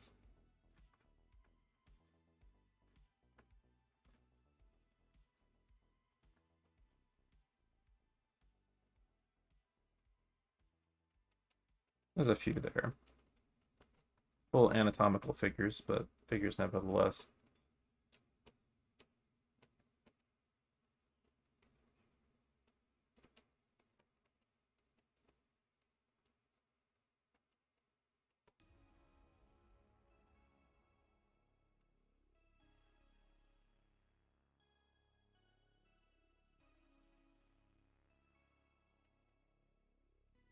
Also, if you want to hide the menus, it's tab key.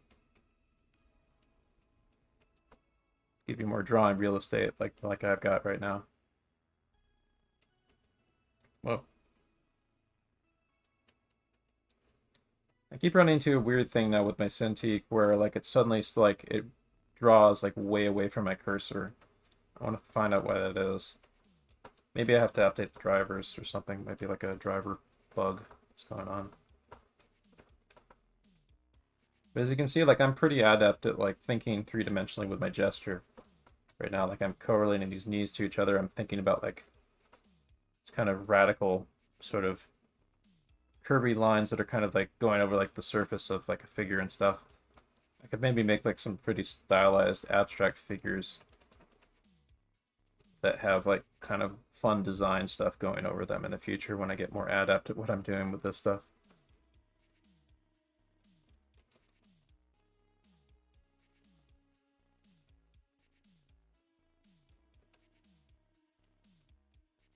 I'll maybe strategize about that. Maybe there's like a personal project I can do that involves like making very Instagram friendly, pretty designs of figures that I find fun to draw, like stuff that plays to the strengths that I have of drawing dynamic figures with like cool colors and interesting little like design aspects to them, like 3D energy that kind of comes off of them, something.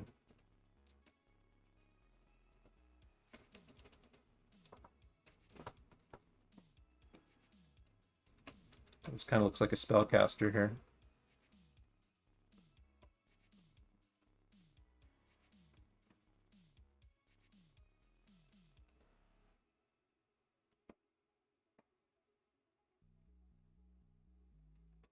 Please hire me, Avatar Studios now. I gotta get my chops up way better before they'd even consider me. But I'm taking a storyboarding class next month from a really awesome storyboard artist, so that should be fun.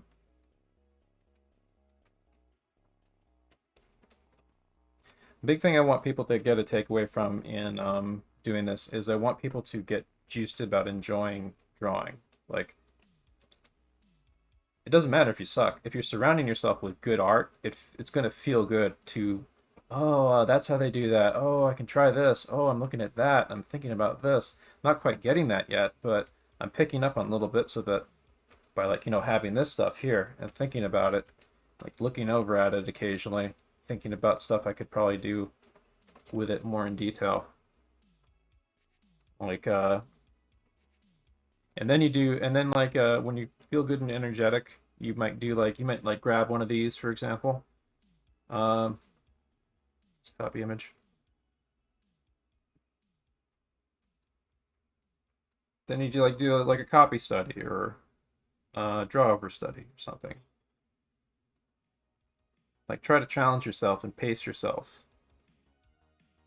Set little goals, That's what I'm trying to do. And I would recommend like doing this with other people, like talking with other people about like how who are pretty serious minded about doing this stuff too. And that's also what my Discord community is for, by the way. My personal Discord. We're trying to do like directed practice sessions and things like that where we kind of strategize about this stuff.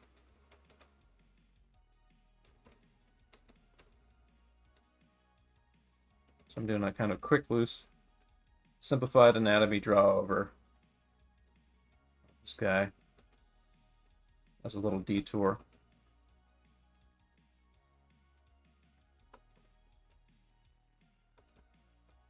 This is you can do more meticulous and thought out long studies and stuff where you're more careful and observant.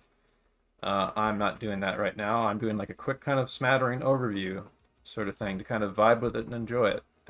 Like you should do a mix of like really serious, narrowed down studies where you pay attention, maybe even turn off the music where you pay attention, where you really pay attention to what you're doing. And then there's times when you can just like freely sketch and have fun and vibe, and you get some interesting energy and stuff. You should turn drawing into something you do second nature, and something that you should look forward to. Like you should every time you sit down, you should be setting yourself up to make it feel like you're setting off for another adventure. Basically, part of what can help with that is like getting lots of like reference things like this. It's like something else cool is going to go in my head today from sitting down and looking at this stuff. It's not going to be all like me putting mushy stuff on the page where I don't quite understand what's happening. Like I have this stuff to look at, or I have old masters paintings to look at, or I have muscle photos to draw over, things like that. Give yourself like a constant steady stream of things to check out. And if you struggle with like, how do I handle like, you know, doing the head or doing the shoulder or something like that, well then look for some anatomy tutorial videos. There's the free ones like Proco and so on, and there's a lot of other remarkably good free ones on YouTube as well. I didn't mention some of the other ones that are really good, but Proco is one of the best for sure. But there's also paid tutorials that you might want to look into, like New Masters Academy, Watts Atelier, Schoolism, and stuff that have lots of like paid tutorials that can help you solve other things potentially. So keep on the lookout for those. And another thing, there's also classes. Let me see here. Google Docs. Just bring that up real quick. Google Docs. There we go. So I'm going to share this. If you really want to supercharge your learning, I would strongly recommend looking into a art school that is worth the money. Here is a list of art schools that I found that are worth the money. That some of them are animation schools. Most of them involve some kind of drawing, though. There's a couple ones like iAnimate and Animation Mentor that teach mainly 3D, but they occasionally teach 2D stuff too. And if you want to learn 3D, they're some of the best. But I'm going to post this Google Docs link in classroom chat, and I'm also going to post it in OBS. How can you join the Discord? In Twitch chat, there's a Discord link right now. That's my personal Discord for where I do my study groups and stuff. Don't know if we're going to be doing that tomorrow because I'm going to be meeting with a family member tomorrow. But I'm definitely going to be getting some kind of practice on tomorrow myself. And we'll be meeting again. So my schedule for my streams, like I only teach on Ethan's server on Saturdays. But Monday, Wednesday, Friday today was 2:30 p.m. to 5:30 p.m. for the class. My Monday, Wednesday, Friday classes are from 5:30 p.m. to 8:30 p.m. And we usually do time poses. Sometimes we cover other stuff. We have guest teachers and stuff. Usually we do time poses. Time poses and like directed draw over studies and things like that. We're going to be using Magma Studio a lot more now that I have like more multitasking monitors to kind of monitor the class and stuff, because it's a lot easier for me to like jump right in and do draw over stuff of people's work. So you're going to be seeing me do that a lot more in the coming weeks for sure. But tonight was a very experimental kind of smattering approach because I wanted to kind of set some of the newcomers off on the right foot with how they should be approaching this stuff.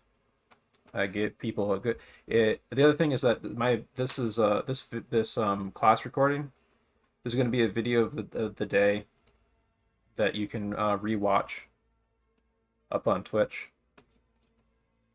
And also, I will later upload this class to YouTube. So that'll be on my personal YouTube channel. My personal YouTube channel, you can find a link to it in my Discord in the socials link feed usually. Just ignore my idiotic tweets that also show up in that feed. I have a lot of dumbass politics hot takes, if you can overlook those. Just note that I don't really take any of that too seriously because my point of view is always in flux, and also because I'm not like an expert at anything by any measure at a lot of the stuff that I bullshit about on Twitter.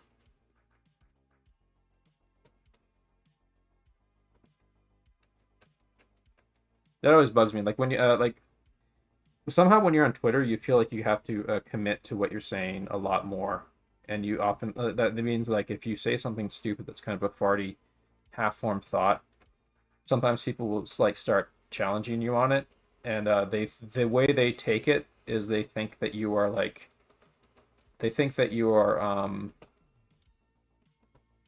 trying to like make a declarative set in stone statement or something like that, when really you're kind of you might be a little bit more nuanced about it, or you might be kind of unsure about it, or this might be kind of a half-formed thought that would be something that you could talk out in conversation and like see other sides of in a real conversation.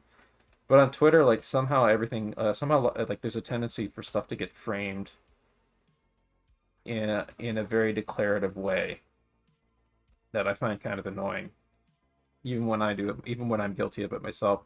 And it feels like you yourself can fall into the trap of being letting yourself being railroaded into having to double down on a shitty thing that wasn't really a declarative statement, but because of how the platform feels when you post on it.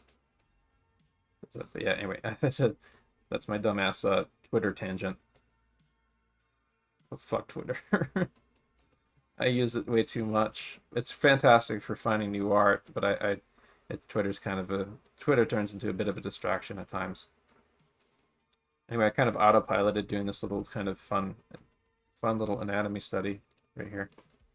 There is stuff like in the back of my head that I'm thinking about trying to understand as I'm doing these like draw-over studies, even though I'm on autopilot doing it.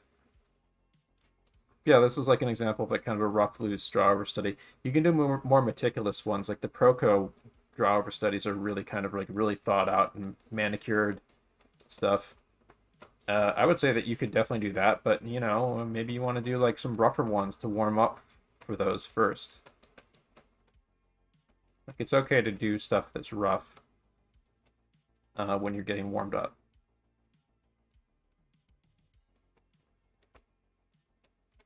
And yeah, I hope you guys enjoyed this class, this session.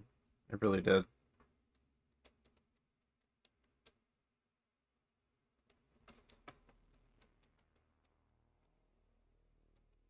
Right now, what I'm currently going through, by the way, to let people know, I hit a point this week where I felt like I was hitting a personal plateau of what I was doing with my studies, and I had to talk to other artists to kind of figure out how I'm gonna get over that plateau. And so I talked to some other animators, some other professionals.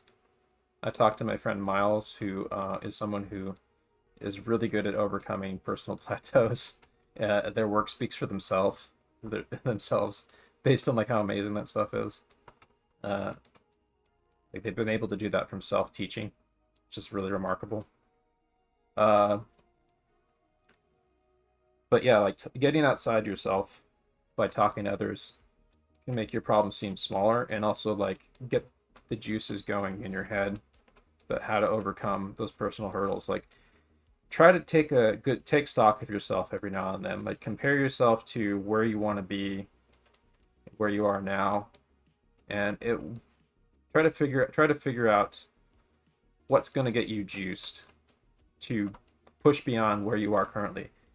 you should what you should be aiming for when you are starting to feel like, I'm kind of feeling a little bit like overwhelmed. I'm starting to feel like the practice I'm putting in is not paying off.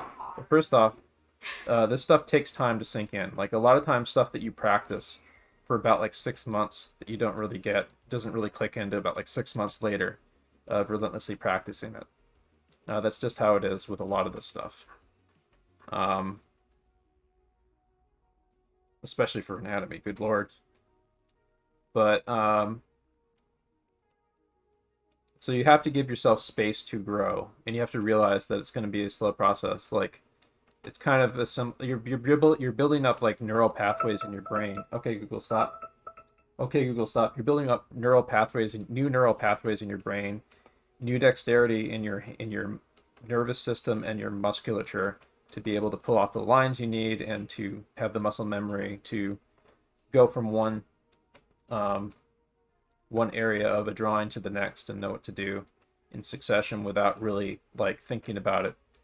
It's kind of like when you like the really good artists, when they get really good, like a lot of what they do with the basics is kind of like as second nature as breathing almost, because they've just practiced it so much and they keep in regular tune at it. But it's a little bit like, you know how like people have made jokes about like what it would be like to manually have to breathe, where you have to be conscious of every breath that you're taking in and out and inhaling and exhaling your lungs. That's what it's like when you're first starting to learn this stuff. But as you relentlessly practice it and it starts to sink in, more and more of it starts to become second nature.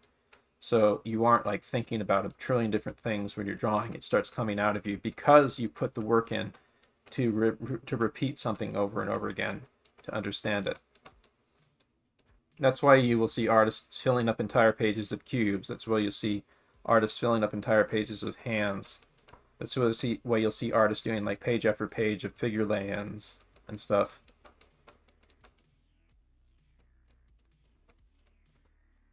So in addition to the sketching and vibing stuff, definitely sometimes try to pick a subject to stick to. Like set yourself a subject that you might stick to for a particular page of study or something, you know? So it's almost time for class to be over. I'm really loving what I'm seeing on the screens right now. Like, I think I recognize a lot of the regulars here, and I'm really seeing visible improvement with everyone. With everyone who's been in my classes and stuff. Like you've drawn hundreds. Like a lot of the people who have been attending my classes, there's several like people who are like total newbies to figure drawing, but they I haven't been the best teacher, admittedly, because I'm still kind of like figuring out how to teach and stuff. But like a lot of these people have, just through sheer mileage of putting in the time observing the figure, like there's still a lot of missing stairs with what they need to get to. But Lord knows I have a lot of missing stairs myself. So, but like I'm visibly seeing improvement in their figures, and I think that I want to like urge people to figure out for themselves what the next step is. Maybe they really just need to like, enrolling in some good classes would help any of us, honestly. So everyone here should start budgeting for classes, for sure. Maybe in a future session, we'll maybe Monday or something, I can touch more on some of the class places I recommend. But we're going to raid someone very shortly, so be ready for that. I'm going to also pop over to my Discord after we get done here to talk about stuff, and we can do. I would like to actually talk to people about like personal art struggles that they're having or any frustrations that they're having. Actually, before we leave, does anyone have any questions? Well, no. Let's save that. Let's save that for my personal Discord. We should really stop the stream now because people are going to get exhausted if I go on for too much longer. But yeah, this has been really great, really great. Before I go, I would like to ask people, like, what did they think of this format of the Octo class, as I'm calling it now? Like, where we have this kind of workspace set up. I think it's really neat, and I like that we have like we have. How visible is the Discord? Can people read the Discord pretty well on the stream over here in the corner? From how I have it set up in OBS.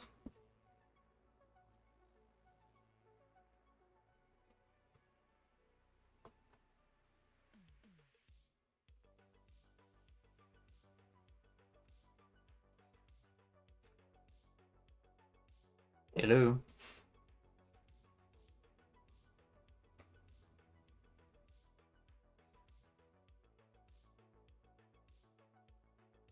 Not really, to be honest. It's kind of small. Yeah. Okay, let's try this. I'll beef up the size a little bit more.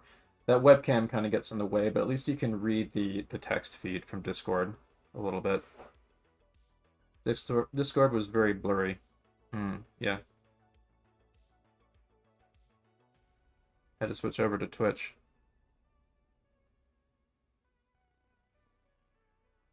Oh, you mean the webcam feed? Yeah.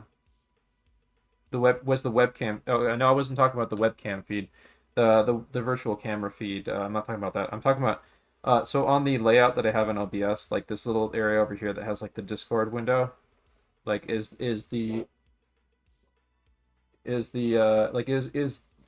you know, like because I want to like see like when people post their work in here, it'd be neat to like see a little thumbnail of it that's like somewhat visible on stream, or like have it be visible enough for people to read the text in here to see what's being talked about in here when I post things. Like, is it visible right now? Yeah, Discord's fine. Good.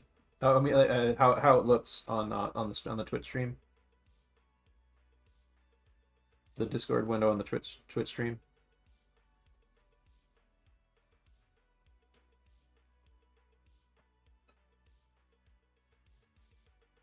Like test text.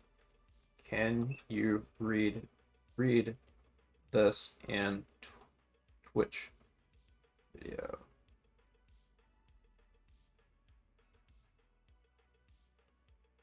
Anyone who's in Twitch right now, if you can read the if you could read the video, barely. Well, can you read it when it's full screen, or yeah. It is pretty itty bitty. I can't really read it. But it's fine. There might be a way around it. Let's see here. Text and images.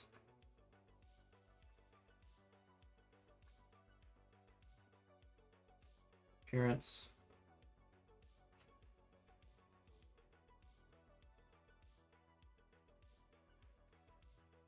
There might be a way to like make more accessibility fonts or some shit like that. I don't know.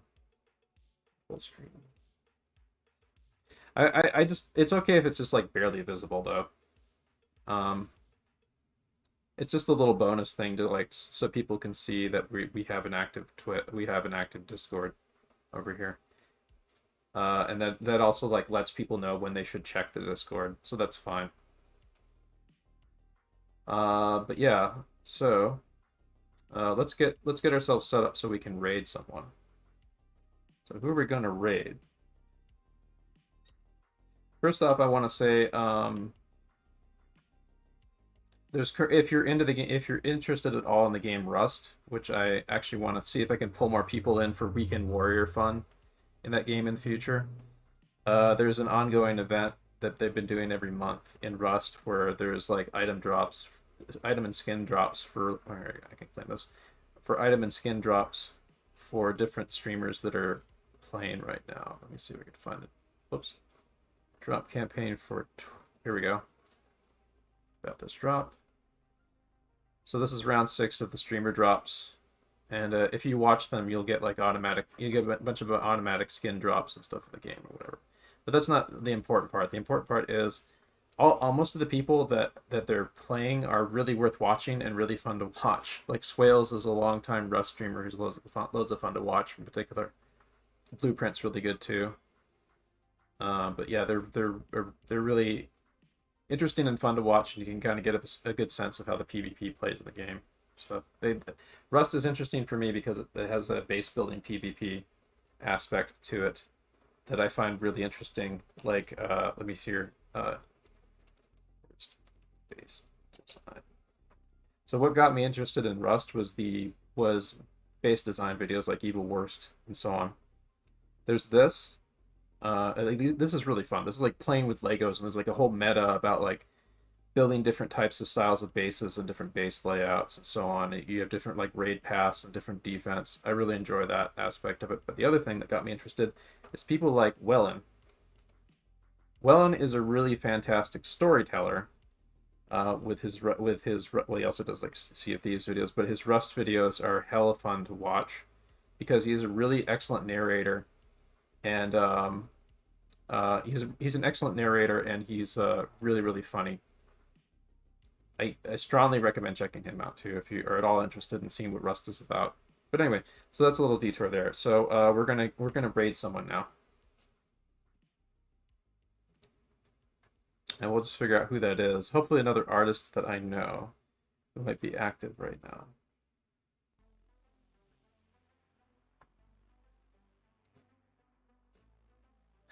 So the next thing I need to get is I need to get a fourth monitor that's going to go off screen on the left side right here. So let me show you how I have it set up right now. Let's do this. Yeah.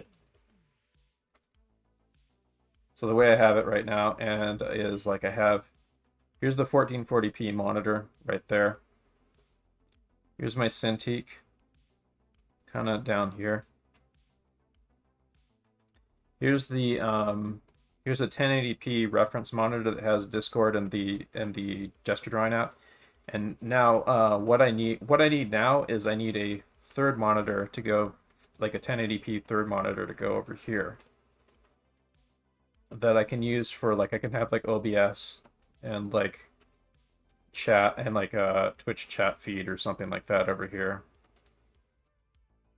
Or I can use it for like off-screen utility stuff like OBS here and some off-screen utility things. That's what I need now. So please donate, subscribe, donate, subscribe, etc. There's donation links and Patreons and stuff below. I've actually got to update my Patreon later this weekend with my class demos. But I've been able to afford this big puppy, this big old 1440p beast, thanks to your guys' donations. It is this thing right here. Let me see if I can find it. There's this one right here. The reason I got this one, there's panels identical to it that are a little bit cheaper than this. Well, first off, it's on sale at Best Buy for about like $30 or $40 less than this. But the reason why I got it is because of the reason why I got it over some other options is because of the I/O on it. It has a couple under panel like two USB ports right there, and it has some extra USB ports in the back. Right there, yeah, here. See there and there. And those are really useful for me as an artist because I'm always like plugging in thumb drives or like extra peripherals or things like that. There's like a couple of USB slots right there, I think. And there's those two right there. I think those ones are HDMIs. But yeah, I do recommend this monitor. This one is not probably the best one for art, but it has pretty good color accuracy after you calibrate it, and it's a pretty good sized monitor for the money, and it has those I/O stuff that I recommend. But anyway, so let's raid someone now. So let's find who we're gonna raid.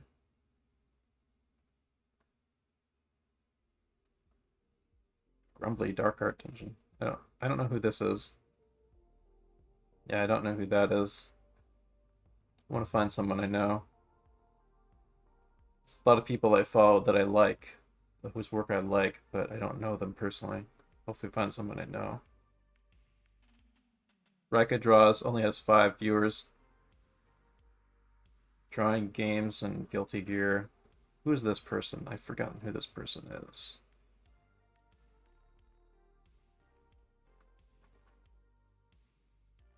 Social media.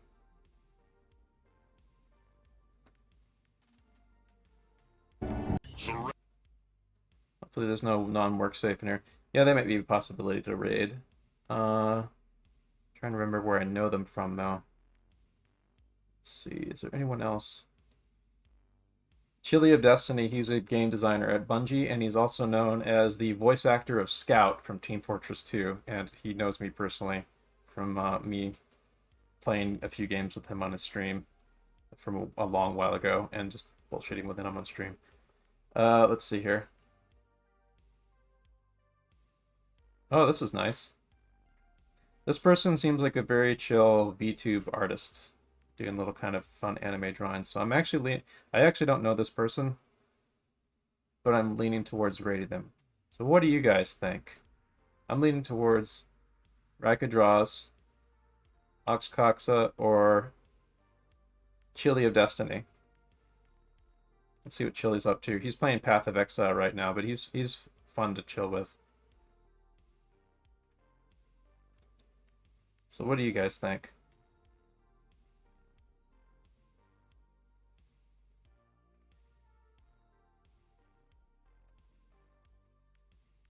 I'm leaning towards them. Probably could just ended their stream. So it's either them or Chili Destiny. And if you want to check out Chili, you can do that, but I'm going to raid Oxcoxa.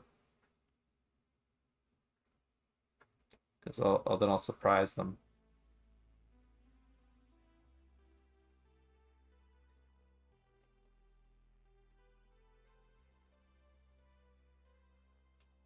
So everyone get ready.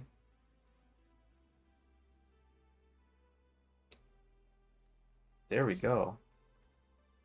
Let's get everyone to raid. Got 36 viewers in here. Let's see if we can get... Let's give it... Okay, Google, set timer 1 minute. Okay, Google, set timer 1 minute. 1 minute, and we're starting now. Yes. I enjoyed the stream. I like the new format. The new format is definitely loads of fun.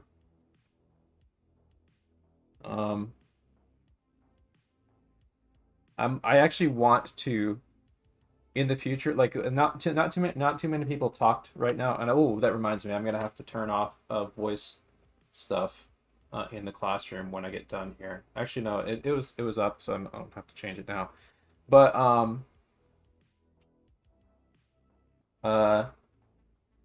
for my Monday, Wednesday, Friday classes, I want to strongly encourage people to talk a lot during our classes on Monday, Wednesday, Friday, especially. You can also do that on Saturday too, but especially the Monday, Wednesday, Friday classes that are they are done through my personal Discord. So here's the link there. But we're gonna be raiding very shortly. 10 seconds to raid. 10 seconds to raid. So anyway. Okay, Google, stop. So I'll see you guys over in Oxcox's stream. Thanks for coming. Bye-bye. Sorry, I don't understand.